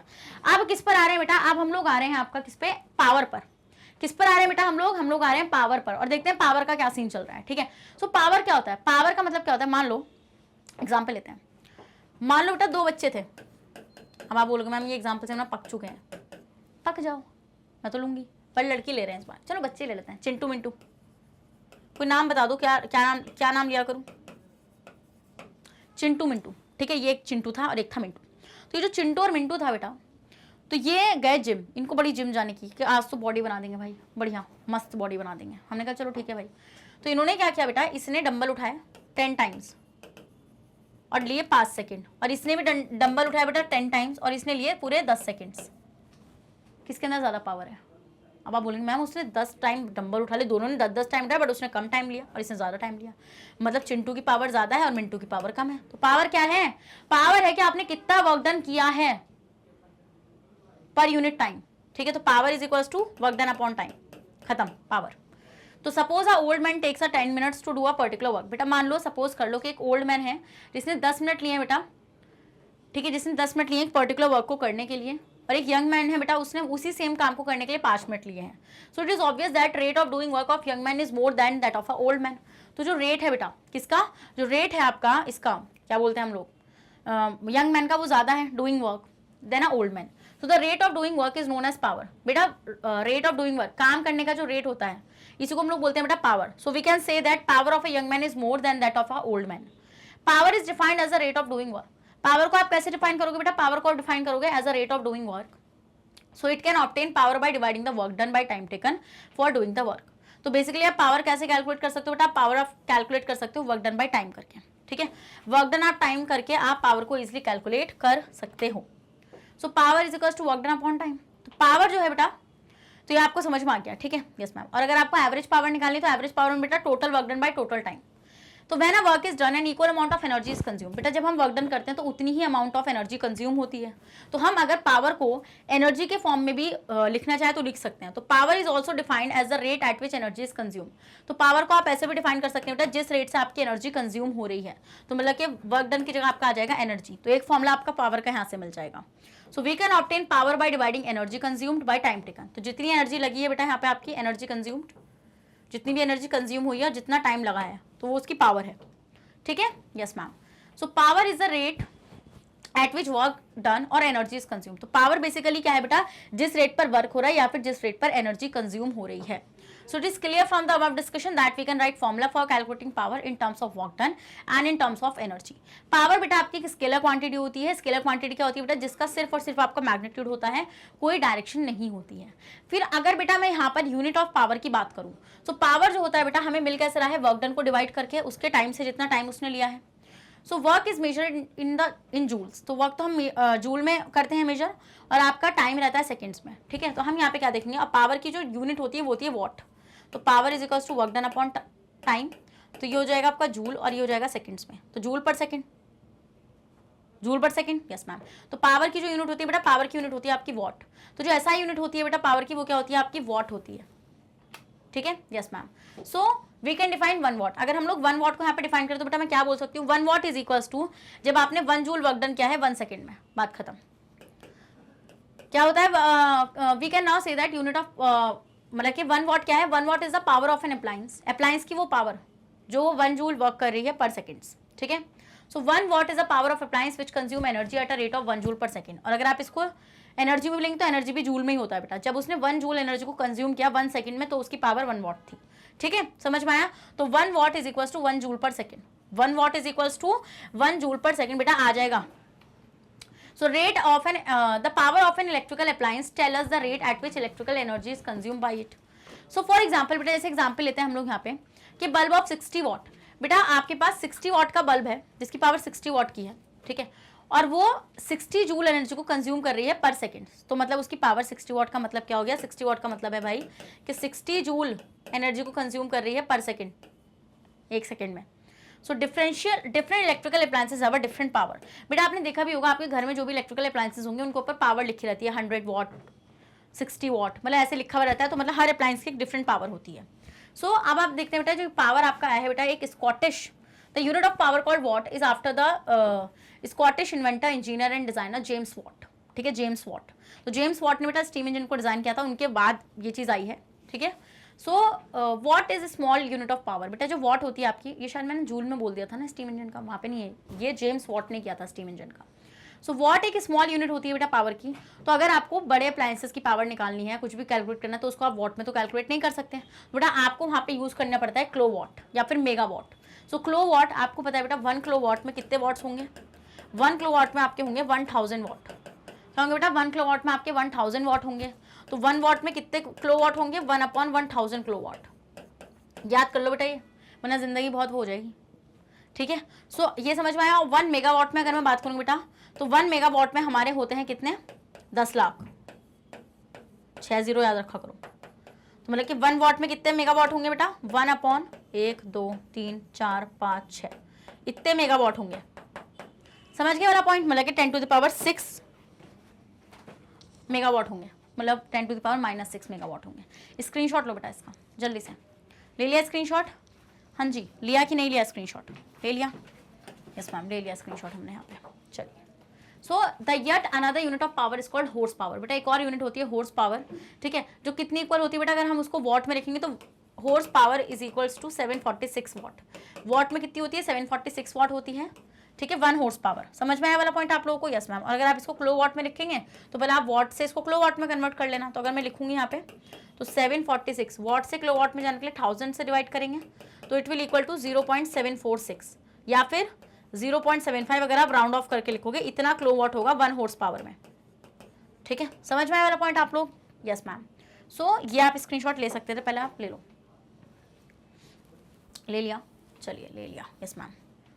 सो ये आप देख रहे हो बेटा यहाँ पे जो आपके इंजन्स होते हैं ना कार के, ट्रेन के, इन सब की जो पावर होती है बेटा वो हॉर्स पावर में मेजर करी जाती है. ठीक है, so the unit called horse power originated long back when steam engines first replaced horses. बेटा जब स्टीम इंजन ने हॉर्सेस को रिप्लेस किया था तो उस टाइम पर आपका हॉर्स पावर यूज हो रहा था वर्ड. ठीक है, तो these days the power of engines, जो इंजन्स की पावर होती है बेटा उसको हम लोग किसमें एक्सप्रेस करते हैं? ब्रेक हॉर्स पावर में. किसमें? ब्रेक हॉर्स पावर में. So brake horsepower is the unit of power equal to a horsepower which is used in expressing power available at the shaft of an engine. जो engine का shaft है बेटा उसके पास जो power available है बेटा उसको हम लोग कैलकुलेट करते हैं, मेजर करते हैं ब्रेक हॉर्स पावर में. ठीक है, so brake horse power of Maruti 837. तो मतलब कि जितना ज्यादा स्ट्रॉन्ग तगड़ा, मतलब वो स्ट्रॉन्ग तगड़ा, जितना ज्यादा इंजन तगड़ा उतनी ज्यादा ब्रेक हॉर्स पावर. सो अब आते हैं बेटा कि आपके कमर्शियल यूनिट ऑफ इलेक्ट्रिसिटी. किस पर आते हैं बेटा अब हम लोग? अब हम लोग देखेंगे कमर्शियल यूनिट ऑफ इलेक्ट्रिसिटी को. तो कमर्शियल यूनिट क्या होती है बेटा? आपके घरों में जो मीटर्स लगे हुए ना, आपने कभी सोचा है कि वहां से आप पैसे कैसे निकाल दो? बिल कैसे आ रहा है? बिल आ रहा है बेटा यहीं से। कैसे? देखो बताते हैं। देखो, एक यूनिट सुनी है? 1 यूनिट। 1 यूनिट के बारे में सुना है? 1 यूनिट होती है कुछ 3 रुपए 2 रुपए ऐसे करके सुनी है ना कि 1 यूनिट इतनी है। बेटा 1 यूनिट का मतलब होता है किलोवाट आवर। 1 किलोवाट आवर मतलब के किलोवाट आवर जो होती है बेटा वो यूजुअली यूज की जाती है commercial unit of electrical energy में। तो इलेक्ट्रिकल एनर्जी की यूनिट होती है बेटा जूल। बट जब आपको कमर्शियल बेसिस पे निकालना है, जब आप ट्रेडिंग कर रहे होते हैं, पैसे की बात हो रही होती है वहां पे, तो उस केस में आप यूज करते हैं बेटा किसको? किलोवाट आवर को। So we know that a joule is the amount of electrical energy. बेटा अगर मैं यहाँ पे जूल को डिफाइन करूंगी तो जूल वो अमाउंट है इलेक्ट्रिकल एनर्जी का जो आपका कंज्यूम हो रहा है जब आपका जो अप्लायंस है वो 1 पावर वॉट का है और वो 1 सेकंड तक चल रहा है। सो जूल जो है बेटा वो बहुत ही स्मॉल क्वांटिटी ऑफ एनर्जी को रिप्रेजेंट करता है। क्या? जूल जो होता है हमारा वो बहुत ही स्मॉल अमाउंट ऑफ एनर्जी को कंज्यूम करता है। So therefore it is inconvenient to use where a large quantity of energy is involve. तो बेटा काफी इनकन्वीनियंट होता है यूज करना जब लार्ज अमाउंट ऑफ मतलब कि एनर्जी वहाँ पे यूज हो रही होती है, बड़ा अमाउंट पे हो रही होती है आपकी एनर्जी कंज्यूम। समझ के वाला point? So for commercial purposes, तो कमर्शियल पर्पसेस के लिए बेटा हम लोग इलेक्ट्रिकल एनर्जी के लिए कौन सी यूनिट को यूज करते हैं? किलोवाट आवर की यूनिट को यूज करते हैं। तो 1 किलोवाट आवर का मतलब क्या है बेटा? 1 kilowatt hour is the amount of electrical energy consume when an electrical appliance having a power of 1 kilowatt. तो बेटा जब इलेक्ट्रिकल अप्लायंस की पावर 1 किलोवाट है और वो 1 आवर तक चल रहा है तो आप उसका यूनिट को कैसे वो करोगे? वो इक्वल होता है 1 किलोवाट आवर के। ठीक है, तो सिंस अ किलोवाट मींस 100,000 मतलब कि 1000 वाट। बेटा 1 किलोवाट में होता है 1000 वाट। ठीक है, तो kilowatt hour is the energy या फिर is the amount of energy consume when an electrical appliance of 1000 watt use for 1 hour. तो बेटा अगर कोई इलेक्ट्रिकल अप्लायंस जो है जिसका जो 1000 वाट का है, अगर वो 1 घंटे तक यूज हो रहा है तो वो किसके इक्वल होगा बेटा? 1 किलोवाट आवर के इक्वल होगा। तो अगर मैं यहाँ पे किलोवाट आवर और जूल के बीच में रिलेशनशिप निकालूं बेटा, वेरी इंपॉर्टेंट 3 नंबर। ठीक है, तो किलोवाट आवर और जूल में अगर मैं यहाँ पे रिलेशनशिप निकालूंगी तो हम यहाँ पे क्या देखेंगे बेटा? हम लोग यहाँ पे ये चीज देखेंगे कि 1 kilowatt hour is the amount of energy consume at the rate of 1 kilowatt hour for hour. तो आपको पता है बेटा 1 किलोवाट आवर क्या है? 1 किलोवाट आवर का मतलब है कि भैया आपने कोई आपकी 1 किलोवाट एनर्जी कंज्यूम हुई है for 1 hour. Yes ma'am, 1 hour तक आपने 1 किलोवाट एनर्जी को कंज्यूम किया है। सो बेटा आपको पता है but 1 kilowatt hour is equal to, आप 1 किलोवाट आवर को ऐसे भी तो लिख सकते हो 1000 watt for 1 hour for 1 hour. ठीक है, यस मैम, मतलब कि आपने 1000 वाट के अप्लायंस को यूज किया है 1 घंटे के लिए। तो आप 1 वाट को कैसे लिखते हो बेटा? 1 watt is equal to 1000 joule per second. 1 watt क्या होता है? 1 वाट होता है बेटा जब आप 1000 जूल ऑफ एनर्जी को कंज्यूम कर रहे हो पर सेकेंड। ठीक है, ये होता है 1 वाट। तो इक्वेशन को आप ऐसे भी तो लिख सकते हो, आप इस 1 वाट की जगह 1000 जूल पर सेकेंड भी तो लिख सकते हो, क्योंकि आपको किलोवाट और जूल के बीच में रिलेशनशिप बताना है। तो आपको पता है बेटा 1 kilowatt hour is equals to कितना था? 1000 वाट। तो आप इसकी जगह ये भी तो लिख सकते हो 1000 joule per second for 1 hour. For 1 hour, yes ma'am, for 1 hour आप इसको लिख सकते हो यहाँ पे। देन हम क्या करेंगे बेटा आपका यहाँ पे, अब आपको पता है 1 आवर, अब बेटा आप इसको किस में लेके जाओगे? जूल पर सेकंड में है बट फॉर 1 आवर नहीं, अब आपको उसको सेकंड में करना पड़ेगा। तो आवर से सेकंड में जाने के लिए हम लोग क्या देखते हैं बेटा आपका यहाँ पे 1 kilowatt hour is equals to 1000 joule per second for 1 hour. तो 1 आवर में कितने सेकंड्स होंगे बेटा? 1 आवर में आपके सेकंड्स होंगे, 1 आवर में 60 मिनट्स होते हैं, 60 मिनट में 60 सेकंड्स होते हैं। तो 60 इंटू 60 इज इक्वल्स टू 3600। कितना? 3600 सेकंड्स। तो ये हो जाएगा इंटू 3600। ठीक है, तो अब आप इसको करोगे तो 1 kilowatt hour is equals to 36 1 2 3 4 5 joules. इतना जूल्स होगा बेटा। और सेकंड से सेकंड तो आपका कैंसिल हो जाएगा यहाँ पे। यस मैम, ये आपका सेकंड रहेगा, सेकंड से सेकंड आपका कैंसिल हो जाएगा। तो it will equal to 1 kilowatt hour में कितने जूल होते हैं बेटा? 1 किलोवाट में आपके जूल होते हैं 36 लाख, या फिर 3.6 इंटू 10⁻⁶ जूल्स, इतने वो होते हैं। या फिर 1 किलोवाट आवर में बेटा कितने जूल्स होते हैं आपके? इतने 3.6 इंटू 10⁻�6 जूल्स होते हैं। इसका स्क्रीनशॉट लो बेटा, this is very important. 2 number में फंसाएंगे यहाँ पे या फिर 1 नंबर में, 1 या 2 नंबर में तो पक्का फंसाएंगे 100%। न्यूमेरिकल डाल के और ये डाल के 5 नंबर में फंसा सकते हैं। तो आपको पता चल गया बेटा कमर्शियल यूनिट आपको कैसे कैलकुलेट करनी है, ठीक है। तो जितने भी इलेक्ट्रिकल अप्लायंसेस हमारे घर में यूज होते हैं बेटा, आप उनकी यूनिट को किस में मेजर करते हैं, किलोवाट आवर में मेजर करते हैं। तो 1 किलोवाट आवर एनर्जी को हम लोग क्या बोलते हैं बेटा, 1 यूनिट ऑफ इलेक्ट्रिसिटी बोलते हैं। अब वो जो 1 यूनिट की कॉस्ट होती है वो कितनी भी हो सकती है, मतलब 1 किलोवाट आवर की यूनिट कॉस्ट कितनी भी हो सकती है, 3 रुपए, 5 रुपए, 6 रुपए। इस पे मैंने बेटा आपको न्यूमेरिकल्स भी करा रखे हैं, आप जाकर उस सेशन को विजिट कर सकते हैं, ठीक है। लिंक मिल जाएगा नीचे डिस्क्रिप्शन बॉक्स में। अब आते हैं बेटा हम लोग किस पर, ट्रांसफॉर्मेशन ऑफ एनर्जी पर। ट्रांसफॉर्मेशन ऑफ एनर्जी का मतलब क्या होता है बेटा, एनर्जी जो है वो एक जगह से दूसरी जगह ट्रांसफर हो रही है। भाई जो आपकी एनर्जी है वो एक फॉर्म, देखो the change of one form of energy, बेटा वन फॉर्म ऑफ एनर्जी का चेंज होना दूसरे फॉर्म ऑफ एनर्जी में, इसी को हम लोग बोलते हैं बेटा ट्रांसफॉर्मेशन ऑफ एनर्जी। क्या बोलते हैं बेटा हम इसको बोलते हैं ट्रांसफॉर्मेशन ऑफ एनर्जी। तो अब हम कुछ एग्जांपल्स लेंगे बेटा जिससे हम देखेंगे कि किस तरीके से एनर्जी आपकी ट्रांसफॉर्म हो रही है, ठीक है। तो आओ जरा मैं इसका एग्जाम्पल आपको खुद से करके दिखाती हूँ, क्योंकि आपको वो ज्यादा अच्छे से समझ पाएगा। तो बेटा मान लो there is a building here, और बेटा ये एक सरफेस पर ये ग्राउंड है, this is the ground here. ये आपकी बिल्डिंग है बेटा और ये आपका ग्राउंड है,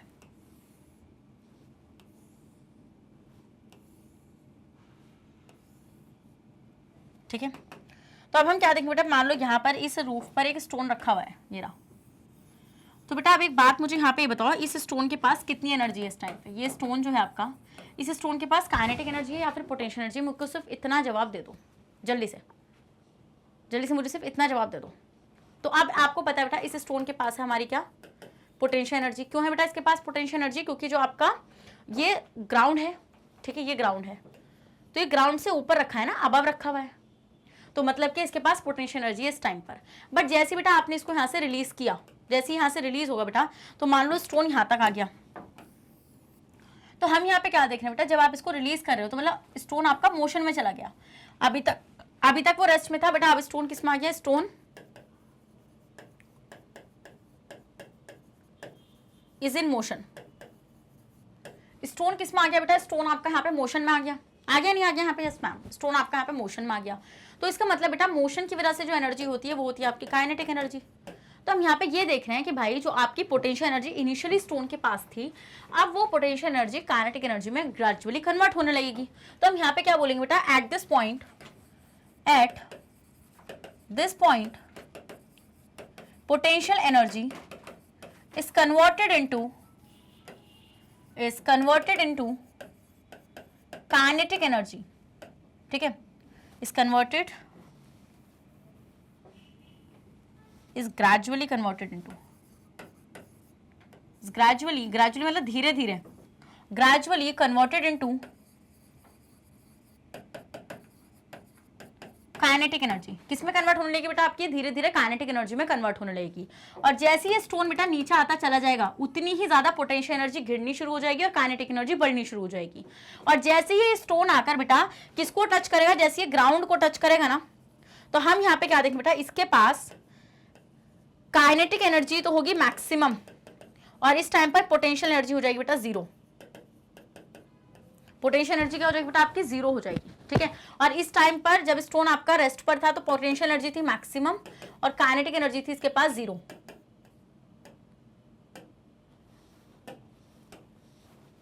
काइनेटिक एनर्जी कितनी थी बेटा, अरे अभी गिरता, काइनेटिक एनर्जी थी जीरो। समझ में आया वाला पॉइंट आप लोगों को, यानी आया समझ में, आया समझ में, यस मैम।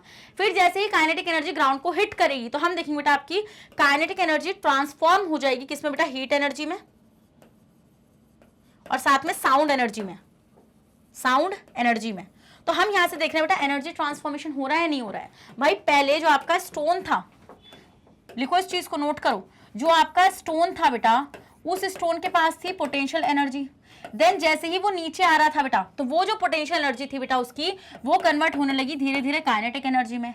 जैसे ही काइनेटिक एनर्जी मतलब जैसे उस स्टोन ने ग्राउंड को हिट किया तो ये काइनेटिक एनर्जी आपकी रिलीज हो गई हीट एनर्जी और साथ में आपके साउंड एनर्जी में, क्योंकि आपको पता है जब भी कोई चीज ऊपर से गिरेगी तो वो आवाज भी प्रोड्यूस करेगी और वो थोड़ी हीट भी प्रोड्यूस करेगी। सो इस तरीके से होता है बेटा transformation of energy. So this is transformation of energy, transformation of energy. समझ में आ गया बेटू, स्क्रीनशॉट लो। अब बेटा यही उल्टा प्रोसेस करोगे ना, मान लो अब आप स्टोन को ऊपर फेंक रहे हो इस तरीके से, तो आप देखोगे स्टोन के पास इस टाइम पर क्या है बेटा, अब यहां से जो उसके पास काइनेटिक एनर्जी थी अभी उसके पास काइनेटिक एनर्जी मैक्सिमम है, बट जैसे आप उसको ऊपर फेंकोगे पोटेंशियल एनर्जी 0 है, बट आप जैसे उसको ऊपर फेंकोगे बेटा तो पोटेंशियल एनर्जी बढ़नी शुरू हो जाएगी क्योंकि वो ग्राउंड से ऊपर जा रहा होगा, और काइनेटिक एनर्जी घटनी शुरू हो जाएगी क्योंकि वो मोशन से रिटार्डेशन में आ रहा होगा, क्योंकि ग्रेविटेशन फोर्स उसके ऊपर एक अपोजिंग फोर्स लगा रही होगी। तो एनर्जी ट्रांसफॉर्मेशन तो हो ही रहा है, स्क्रीनशॉट लो बेटा, इससे ज़्यादा आसान तरीके से क्या ही समझाऊं मैं, ठीक है। तो बेटा यही है बेटा डिफरेंट फॉर्म में, ये मैंने पूरा एग्जाम्पल आपको समझा दिया ट्रांसफॉर्मेशन ऑफ एनर्जी का, ठीक है, okay.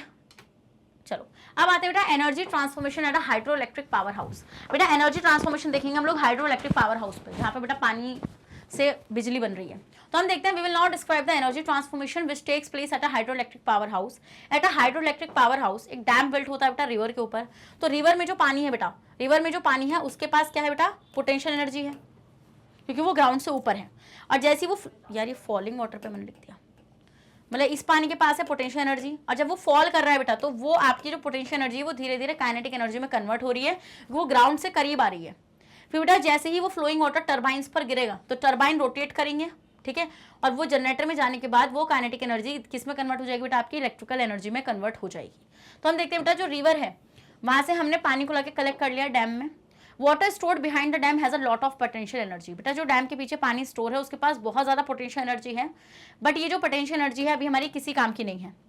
So if however this water is allowed to fall, बेटा अगर ये पानी आप फॉल करा दो उस हाइट से, तो हम देखेंगे जो आपकी पोटेंशियल एनर्जी है वो काइनेटिक एनर्जी में चेंज होनी शुरू हो जाएगी।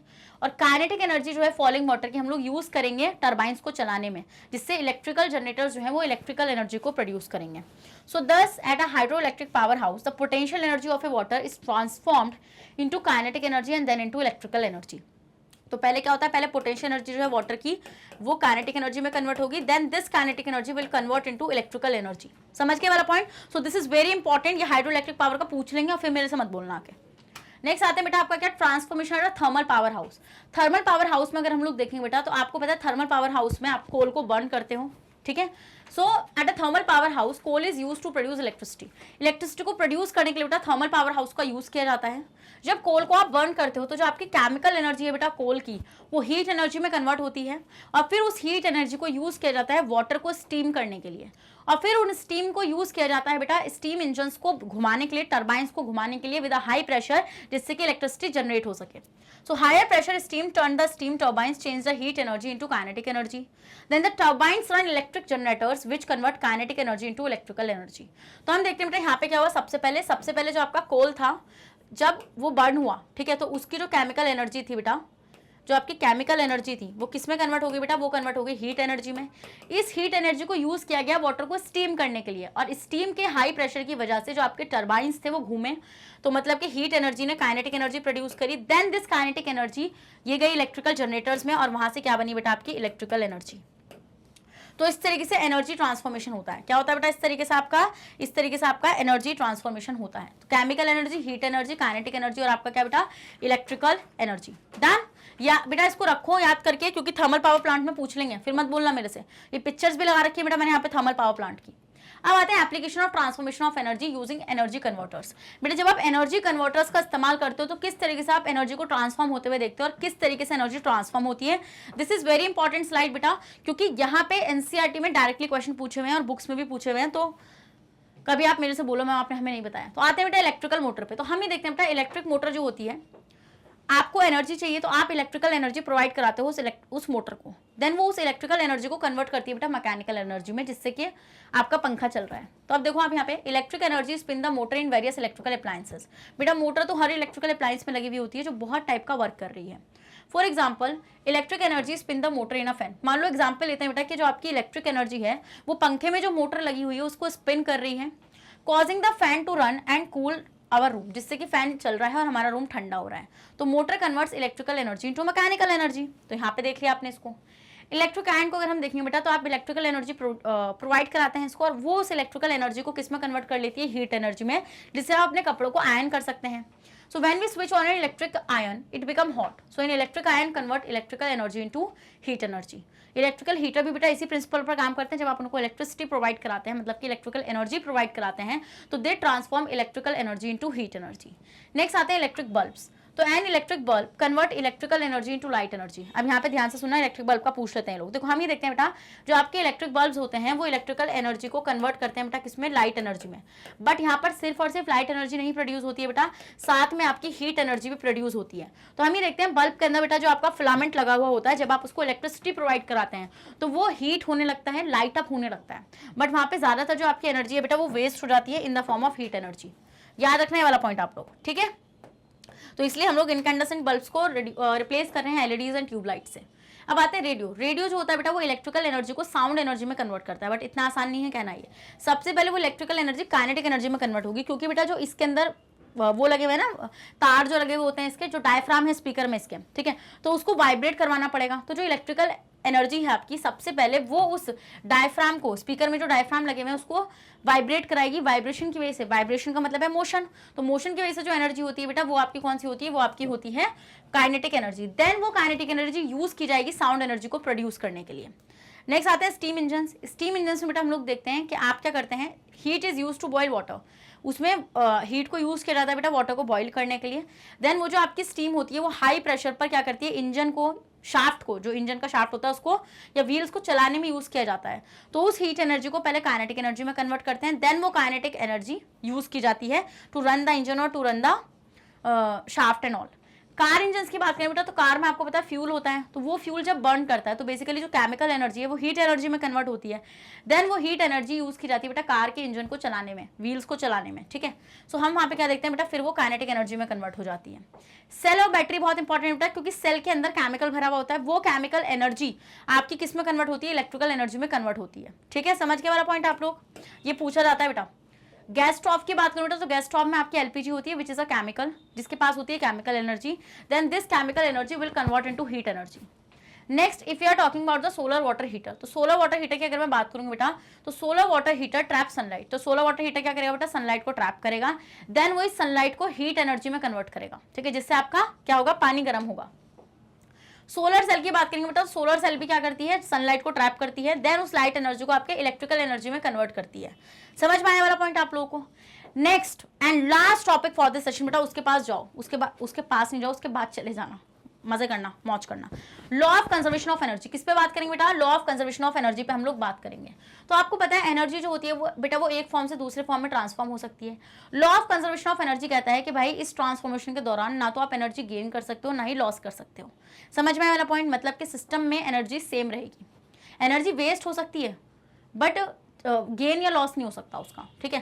सो whenever energy changes from one form to another the total amount of energy remain constant. बेटा जब आपकी एनर्जी जो होती है, जब वो एक फॉर्म से दूसरे फॉर्म में चेंज होती है, तो जो आपकी टोटल अमाउंट ऑफ एनर्जी होती है बेटा वो कांस्टेंट रहती है। मतलब कि ना तो आप उसको लॉस कर सकते हो उसका, और ना ही आप उसका गेन कर सकते हो। In other words when energy changes from one form to another, बेटा हम अदर फॉर्म में बोलते हैं आपका कि भाई जो आपकी एनर्जी होती है वो एक फॉर्म से दूसरे फॉर्म में चेंज होती है, तो there is a no loss और गेन ऑफ एनर्जी। तो ना तो एनर्जी का गेन होगा ना ही एनर्जी का लॉस होगा। तो total energy before and after transformation remain same. तो टोटल एनर्जी जो है आफ्टर एंड बिफोर सेम रहने वाली है, मतलब कि देयर इज अ नो, ना तो एनर्जी बनेगी, energy can neither be created not destroyed. So during the conversion of energy from one form to another some energy may be wasted. बेटा जिस टाइम पर आप एनर्जी ट्रांसफॉर्मेशन कर रहे होंगे उस टाइम पर एनर्जी वेस्ट तो हो सकती है बट कभी भी सिस्टम से खत्म नहीं हो सकती, ये पॉइंट आपको याद रखना है। नेक्स्ट आते हैं conservation of energy during the free fall of a body. बेटा जब आपकी बॉडी फ्री फॉल में होती है, फ्री फॉल मतलब कि वो under the influence of gravity ऊपर से नीचे आ रही होती है, तो उस केस में आपकी एनर्जी किस तरीके से कंजर्व रहती है, इस एग्जांपल से हम लोग समझेंगे, ठीक है। तो बेटा यहाँ पे मैं एक आपका लगाती हूँ, ये इससे आपको बहुत अच्छे समझ में आएगा, ठीक है। बस इसी से हम लोग इसको समझ लेंगे पूरा। अब आपको समझना क्या है बेटा, समझना आपको ये है कि आपके पास मान लीजिए यहाँ पर ये एक बॉल है, ठीक है, क्या है बेटा, ये आपकी एक बॉल है, कोई और सा कलर यूज करना पड़ेगा यार, दिस, चलो ये बेटा आपके पास एक बॉल है, ठीक है। तो बॉल बेसिकली रेस्ट पर है, तो जब वो रेस्ट पर है बेटा तो उसके पास सिर्फ और सिर्फ पोटेंशियल एनर्जी होगी। अभी वो आप ऊपर से ड्रॉप कर रहे हो उसको, ध्यान से सुनना, यहाँ पे मैं यहाँ पे law of conservation of energy को प्रूव करने जा रही हूँ। तो आपकी जो बॉल है बेटा जब आपने उसको ऊपर से ड्रॉप किया तो बेसिकली जब वो ऊपर थी तो वो ग्राउंड से ऊपर थी, सरफेस से ऊपर थी, तो जब वो बेटा ग्राउंड से ऊपर थी तो हमने देखा उसके पास एक पोटेंशियल एनर्जी थी या नहीं थी, यस मैम, उसके पास एक पर्टिकुलर पोटेंशियल एनर्जी थी। अब हम लोग देखते हैं बेटा बॉल आपकी रेस्ट पर थी और उसके पास एक पर्टिकुलर पोटेंशियल एनर्जी थी। तो हमने देखा बेटा जब वो फॉल हुई, जब वो इस तरीके से नीचे की तरफ आई बेटा, फॉल हुई वो, तो हमने यहाँ पे क्या चीज ऑब्जर्व करी कि भाई उसकी जो पोटेंशियल एनर्जी थी, मान लो इनिशियली मान लो कि उसके पास 20 जूल की पोटेंशियल एनर्जी थी, बट जैसे उसने गिरना शुरू किया बेटा तो वो अब ग्राउंड से जो उसकी डिस्टेंस थी वो कम होती जा रही है, मतलब कि आप पोटेंशियल एनर्जी आपकी कम होती जा रही है। बट वो पोटेंशियल एनर्जी कम तो हो रही है, बट वो किसी और एनर्जी के फॉर्म में ट्रांसफॉर्म हो रही है। किसमें? काइनेटिक एनर्जी के फॉर्म में, क्योंकि यहाँ पे ऑब्जेक्ट मोशन में आ रहा है, और ऑब्जेक्ट अगर मोशन में आ रहा है बेटा तो मोशन के टाइम पे जो ऑब्जेक्ट के पास एनर्जी होती है बेटा वो होती है आपकी काइनेटिक एनर्जी। समझ गए वाला पॉइंट? तो हम देख रहे हैं बेटा फॉलिंग बॉडी जो है उसकी मान लो पोटेंशियल एनर्जी 15 जूल हो गई, तो उस टाइम पर 5 जूल काइनेटिक एनर्जी भी बढ़ गई बॉल की। जैसे ही वो बॉल बेटा सी पोजीशन पर पहुंची तो हमने देखा उसकी एनर्जी हो गई 10 जूल की। कितनी होगी बेटा उसकी एनर्जी? उसकी एनर्जी होगी आपकी 10 जूल की, ठीक है। और काइनेटिक एनर्जी भी कितनी होगी? 10 जूल। मतलब इस टाइम पर जितनी पोटेंशियल एनर्जी लूज हुई उतनी काइनेटिक एनर्जी हो गई। अब आप इनका सम भी करोगे ना बेटा, टोटल देखोगे तो टोटल हर वक्त 20 ही आएगी, तो मतलब कि ना तो एनर्जी बन रही है ना ही एनर्जी लॉस हो रही है।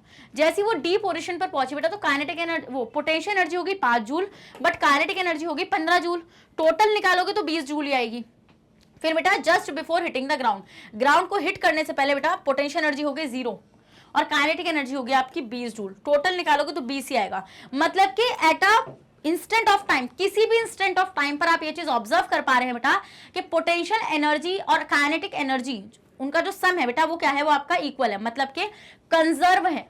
ना तो एनर्जी लॉस हुई है ना ही एनर्जी का गेन हुआ है। अगर लॉस या गेन होता तो शुरू में 20 जूल एनर्जी थी उस बॉल के पास, लास्ट में कभी भी 20 जूल एनर्जी नहीं हो सकती थी।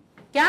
लास्ट में कभी भी 20 जूल एनर्जी नहीं हो सकती थी। हर पॉइंट पर 20 जूल एनर्जी होने का मतलब है बेटा कि एनर्जी कंजर्व रहती है, सिस्टम की एनर्जी कंजर्व रहती है। वो ट्रांसफॉर्म हो सकती है बट एनर्जी कंजर्व रहती है। जैसे आप देख रहे हैं पहले 20 जूल पोटेंशियल एनर्जी थी जब ऑब्जेक्ट आपका एक सर्टेन हाइट पर था, बट वो जैसे ही नीचे आता है बेटा तो जो आपका ऑब्जेक्ट होता है उसकी पोटेंशियल एनर्जी कम हो जाएगी। देन वही पोटेंशियल एनर्जी, जितनी पोटेंशियल एनर्जी कम होगी बेटा उतनी ही काइनेटिक एनर्जी इंक्रीज हो जाएगी। तो क्या लॉस हुआ? नहीं। क्या गेन हुआ? नहीं। यहां पर बेटा law of conservation of energy बहुत अच्छी तरीके से अपने आप को सेटिस्फाई कर रहा है। समझ गए? स्क्रीनशॉट ले लो जल्दी से, इसका स्क्रीनशॉट ले लो। चले आगे बढ़े बेटा? ठीक है आगे बढ़ते हैं। Next we can see from the given data, आपने सारी चीजें देखा, हर जगह 20-20 जूल थी, ठीक है। So it is clear from the above observation that ball falls downward its potential energy goes decreasing. बेटा जब बॉल ऊपर से नीचे गिरी है तो उसकी पोटेंशियल एनर्जी डिक्रीज हो रही है बट उसकी काइनेटिक एनर्जी इंक्रीज हो रही है। So decrease in potential energy of a freely falling ball at any point in its path appear to be an equal increase in kinetic energy। तो किसी भी पाथ पर अगर आपकी पोटेंशियल एनर्जी गिर रही है तो बेटा उतनी ही आपकी काइनेटिक एनर्जी बढ़ रही है। समझ गए वाला point? Yes ma'am. So total energy of the ball remains same at every point during its free fall। तो energy of a freely falling body is conserved। समझ में आया वाला पॉइंट आप लोगों को? अब अगर बॉल को नीचे से ऊपर फेंकोगे ना तब भी कंजर्व रहेगी। Next we move to student conservation of energy in simple pendulum which is very very important. बेटा बहुत ज्यादा इंपॉर्टेंट होता है सिंपल पेंडुलम का एग्जाम्पल, हमेशा पूछते हैं लोग आपसे। चलिए मैं आपको सिंपल पेंडुलम का एग्जाम्पल समझाती हूँ, ठीक है। हम यहाँ पे इसको क्यों ले रहे हैं बेटा सिंपल पेंडुलम को? क्योंकि सिंपल पेंडुलम में हम लोग ऑक्सिलेशन देख पाते हैं। क्या बेटा? ऑक्सिलेशन। तो this is very like easy example to use as a conservation of energy. चलिए तो कन्वीनियंट टू यूज है। ये आपका बेटा क्या हो गया, ये आपने यहाँ पे एक रिजिड सपोर्ट ले रखा है। This is what? This is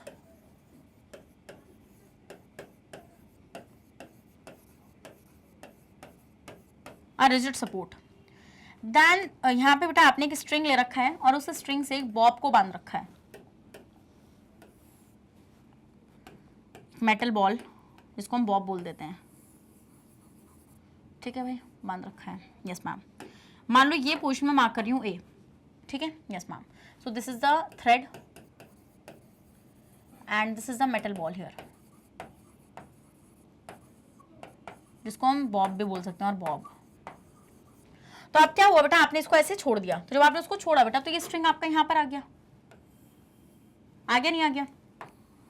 yes ma'am, ये स्ट्रिंग यहाँ पर आ गया। तो जो आपकी बॉल है वो एक सर्टेन हाइट पर चली गई यहाँ पर, ठीक है भाई। तो जब आपकी ये बॉल जो है बेटा जब ये एक सर्टेन हाइट पर चली गई तो पहले ए पोजीशन से, मान लो इसको मैं बी पोजीशन मार्क कर रही हूँ, तो ए पोजीशन पर इसकी हाइट नीचे थी, अब ये बी पर ऊपर आ गई। तो मतलब कि हाइट ग्राउंड से ऊपर आ गई है, उस पोजीशन से ऊपर आ गई है ना, तो मतलब इसके पास इस टाइम पर सिर्फ और सिर्फ पोटेंशियल एनर्जी होगी, क्योंकि सारी और इस टाइम पर बेटा मेटल बॉल और है। अब आपने जब इसको रिमूव किया बेटा यहाँ से तो ये वापस से उस पोजीशन पर गई, तो अब इसके पास बेटा मोशन में आ गया है और हाइट इसकी कम होने लगी, मतलब कि अब यहाँ पर ये आपकी जैसे ए पोजीशन पर आएगी तो इसके पास सिर्फ और सिर्फ आपकी काइनेटिक एनर्जी होगी। देन वापस से बॉब उधर साइड जाएगा, तो जब ये बॉब बेटा उधर साइड जाएगा यहाँ पे इस तरीके से, ठीक है, तो यहाँ पर भी हम लोग देखेंगे बेटा ये जो मेटल बॉब है ऊपर की तरफ है, पोजीशन देख रहे हो आप इसकी, तो मतलब इस टाइम पे भी इसके पास, ये मान लो इसको मैं सी मार्क कर रही हूँ, तो इसके पास ओनली पोटेंशियल एनर्जी है। जब आप इसको यहाँ से रिलीज करोगे बेटा तो इसकी हाइट कम हो जाएगी, तो मतलब क्या अब वापस से इसकी सारी पोटेंशियल एनर्जी काइनेटिक एनर्जी में कन्वर्ट हो जाएगी। तो हम यहाँ पे देख रहे हैं बेटा जब वो ए पोजीशन पर है तो सिर्फ उसके पास काइनेटिक एनर्जी है, जब वो बी एंड सी पोजीशन पर है बेटा सिर्फ उसके पास पोटेंशियल एनर्जी है। क्या है बेटा? सिर्फ उसके पास पोटेंशियल एनर्जी है। हम लोग यहाँ पे ये पूछूं अगर मैं आपसे कि भाई इसके बीच में जितनी भी इंटरमीडिएट पोजीशंस हैं, ये वाली, इस टाइम पर इसके पास क्या है बेटा? इस टाइम पर इसके पास पोटेंशियल भी होगी और काइनेटिक भी होगी। क्या इस टाइम पर बेटा इसके पास पोटेंशियल एनर्जी भी होगी और काइनेटिक एनर्जी भी होगी, क्योंकि आपका जब ये बॉब उधर से नीचे की तरफ आ रहा है तो मतलब थोड़ी थोड़ी काइनेटिक एनर्जी पोटेंशियल एनर्जी में कन्वर्ट होती जा रही है। ऐसे ही यहाँ पर बेटा पोटेंशियल एनर्जी भी होगी आपकी और काइनेटिक एनर्जी भी होगी, क्योंकि यहाँ पर भी हम लोग देखेंगे कि थोड़ी थोड़ी आपकी जो पोटेंशियल एनर्जी है बेटा वो काइनेटिक एनर्जी में कन्वर्ट होती जा रही है। समझ के वाला पॉइंट या नहीं समझ गए? जल्दी बताइए, समझ गए? आप इतने का स्क्रीनशॉट लीजिए। तो यही तो है बेटा कंजर्वेशन ऑफ एनर्जी। ना तो आपकी एनर्जी लूज हुई, ना ही आपकी एनर्जी गेन हुई। पहले आप इतने का स्क्रीनशॉट लो। तो आपको समझ में आ गया, हम लोग यहाँ पे इसको ले रहे हैं तो होगा क्या? एक सिंपल पेंडुलम है बेटा जिसके पास उसमें सिंपल मेटल बॉल वो लगी हुई मेटल बॉल, ठीक है, जो लॉन्ग थ्रेड से आपकी क्या है मतलब सपोर्ट में है। The bob is free to swing back and forth when displaced. Initially the simple pendulum is at rest. बेटा शुरू में तो सिंपल पेंडुलम आपका रेस्ट पर था with its bob in the centre position. When the pendulum bob is pulled to the position B, तो हम यहाँ पे क्या देखेंगे बेटा, जो आपका पेंडुलम है वो हायर पोजिशन पर चला गया जिससे उसकी जो एनर्जी है वो काइनेटिक एनर्जी से पोटेंशियल एनर्जी में पहुंच गई। ठीक है, ये आप देखेंगे यहाँ पे पूरा। So all the other immediate position, बेटा जितनी भी इमीडिएट पोजीशन थी वहां पर आपकी काइनेटिक एनर्जी, कहीं पर काइनेटिक एनर्जी थी, पार्टली क्या थी आपकी पोटेंशियल और पार्टली आपकी क्या थी बेटा काइनेटिक थी।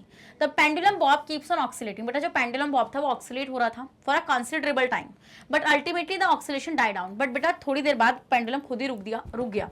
ठीक है, इट कम्स टू रेस्ट। अब वो रेस्ट पर क्यों आया बेटा? ऐसा इसलिए हुआ क्योंकि जो फ्रिक्शन था eight a point of support of a pendulum and a friction of air का फ्रिक्शन और सपोर्ट का जो फ्रिक्शन था बेटा उसने उस स्विंगिंग बॉब पर एक्ट किया बेटा, जिससे उसकी convert the mechanical energy of the oscillation pendulum into heat energy, जिससे उसकी सारी की सारी मैकेनिकल एनर्जी बेटा हीट एनर्जी में कन्वर्ट हो गई धीरे धीरे। और ये जो हीट एनर्जी थी बेटा ये इन्वायरमेंट में चली गई। जब वो इन्वायरमेंट में चली गई तो बेटा वहां से एनर्जी आपकी मतलब कि जो आपका पेंडुलम था वो रेस्ट पर आ गया। So it should be noted that the body which does work lose energy and the body on which work done is gain energy. बेटा जो बॉडी काम कर रही है वो एनर्जी को लॉस करेगी और जिस बॉडी पर काम हो रहा है बेटा वो एनर्जी को गेन करेगी, and this is the most important thing. So for example when we lift a stone, बेटा जब हम स्टोन को लिफ्ट करते हैं फ्रॉम द ग्राउंड से एंड रेस करते हैं टू अ हाइट, और एक हाइट तक, we have to do some work. हमें बेटा कुछ वर्क करना पड़ता है स्टोन पर। As a result of doing this work, बेटा इस वर्क को करते वक्त वी लूज सम एनर्जी, हमारी कुछ बॉडी जो है वो मतलब के बॉडी से लूज हुई होगी energy. On the other hand the stone which be raised, और जो स्टोन हम लोग ऊपर फेंक रहे हैं बेटा तो वो equal amount of potential energy को गेन कर रहा होगा। तो यहाँ पे टोटल एनर्जी तो सेम ही है ना, मतलब जितनी एनर्जी हमारी बॉडी से लूज हुई बेटा उतनी ही एनर्जी उस स्टोन के पास है। समझ में आता है इतना पॉइंट या नहीं आता? समझ में? Yes ma'am.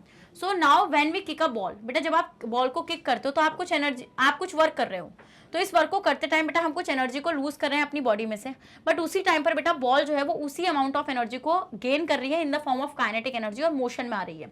ठीक है, तो एनर्जी तो यहाँ पे कंजर्व थी ना सिस्टम की, ऐसा थोड़ी हो आपके वर्क करने के टाइम जो आपने एनर्जी यूज करी वो एनर्जी वेस्ट हो गई, नहीं, वही एनर्जी बेटा किसने यूज करी? आपकी बॉल ने यूज कर ली in the form of kinetic energy. So and when we rub our hand, जब हम अपने हैंड्स को रब करेंगे बेटा विग्रसली ऐसे एक दूसरे के अगेंस्ट, तो वी डू वर्क, तो हम बेटा कुछ वर्क करेंगे, और जो एनर्जी है बेटा जो हमारी बॉडी से एनर्जी लूज हो रही है वो उस वर्क को करने में और doing this work is transform into heat energy, तो उस वर्क को करने बेटा वो हीट एनर्जी की फॉर्म में ट्रांसफॉर्म हो रही है। ठीक है, तो मतलब यहाँ पे हम लोग देख रहे हैं बेटा सिस्टम से एनर्जी अभी भी नहीं गई है। ठीक है, सिस्टम में एनर्जी आपकी क्या है बेटा? कंजर्व है। This is all about for this one shot. बिल्कुल भी कहीं पर भी हमने एक्स्ट्रा नहीं पढ़ा है, जितना आपके लेवल पर था वो सब कराया है। आपको मैंने हर चीज करा दी है बेटा। आपको मैंने क्या करा दिया है? आपको मैंने इस चैप्टर की सारी बेटा डिटेल एक्सप्लेनेशन को भी करा दिया है। तो अगर आपने कोई भी सेशन मिस किया आप जाकर लगा सकते हो। वन शॉट को इस तरीके से कराया बेटा कि आप लोगों को कोई भी परेशानी ना आए। अगर परेशानी आती है तो you can ask me in the comment box, because I am trying my hard to provide you the high quality content. और आपको पता है मैग्नेट ब्रेन्स का हर टीचर लगा पड़ा है अपनी जी जान लगाकर कि आप तक एक ऐसा कंटेंट पहुंचा सके जिसमें आप बोलें कि हाँ भाई हम उन टीचर से पढ़ते हैं। तो स्टूडेंट इस चीज़ को प्रमोट करिए, हमें सपोर्ट करिए, हमारे चैनल को सब्सक्राइब करिए। एंड आपको पता है बेटा, हम अगर इतनी मेहनत आपके लिए कर रहे हैं तो आपकी भी एक ये रिस्पॉन्सिबिलिटी बन जाती है कि आप लोग को भी हमें सपोर्ट करना पड़ेगा स्टूडेंट। तो आपको पता है बेटा, मैग्नेट ब्रेन्स आपको हाई क्वालिटी कंटेंट एक्सेस कराता है, वो भी बिल्कुल फ्री ऑफ कॉस्ट। अगर आप लोग सीबीएसई बोर्ड से आते हैं बेटा, तो हम आपको पहली बात तो जितने भी कोर्सेज अवेलेबल हैं वो इंग्लिश और हिंदी मीडियम में अवेलेबल हैं। अगर आप सीबीएसई बोर्ड से हैं तो हम आपको केजी से लेकर क्लास 12 तक की free of cost classes provide कराते हैं। और अगर आप लोग स्टेट बोर्ड से आते हैं बेटा, जैसे MP board, UP board, Bihar board, Delhi board and Rajasthan board, तो बेटा हम आपको 6 से लेके क्लास 12 तक की free of cost classes provide कराते हैं। हम लोग कुछ भी पैसा आपसे चार्ज नहीं कर रहे हैं, ये बात आपको अच्छे से पता ही है। और आपको बेटा अगर e books and e notes चाहिए तो उसका लिंक मिल जाएगा नीचे डिस्क्रिप्शन बॉक्स में, जाकर ले लीजिए। और आप हमें फॉलो कर सकते हैं through YouTube, Facebook, Instagram, Twitter and WhatsApp. Daily updates के लिए बने रहिए कम्युनिटी पोस्ट पर चैनल की, वो आपको चैनल खुलते ही ऑप्शन में मिल जाएगी। तो student this is all about for this, we have completed work and energy with a full जोश। अब मिलूंगी नेक्स्ट चैप्टर के साथ जिसमें हम लोग शुरू करेंगे स्ट्रक्चर ऑफ एटम को। तो बिल्कुल भी मत घबराइएगा, मैं जब तक साथ हूं तो जब तक तो भाई साइंस टॉप की चलेगी। देन उसके बाद लास्ट चैप्टर बचेगा बेटा साउंड, तो साइंस हो जाएगी खत्म। तो और ये मैं सोच रहा हूँ सिलेबस खत्म हो गया तो और चीजें होंगी बेटा, बहुत सारी चीजें होंगी, ठीक है। एनसीईआरटी एग्जाम्पलर्स को सॉल्व कराया जाएगा, सो डोंट वरी, सब कुछ आने वाला है आप लोगों के लिए। बस वेट करिए और अच्छे से सपोर्ट करिए, सेशन को लाइक करिए और रेड हार्ट को भी कमेंट करिए। Thank you so much.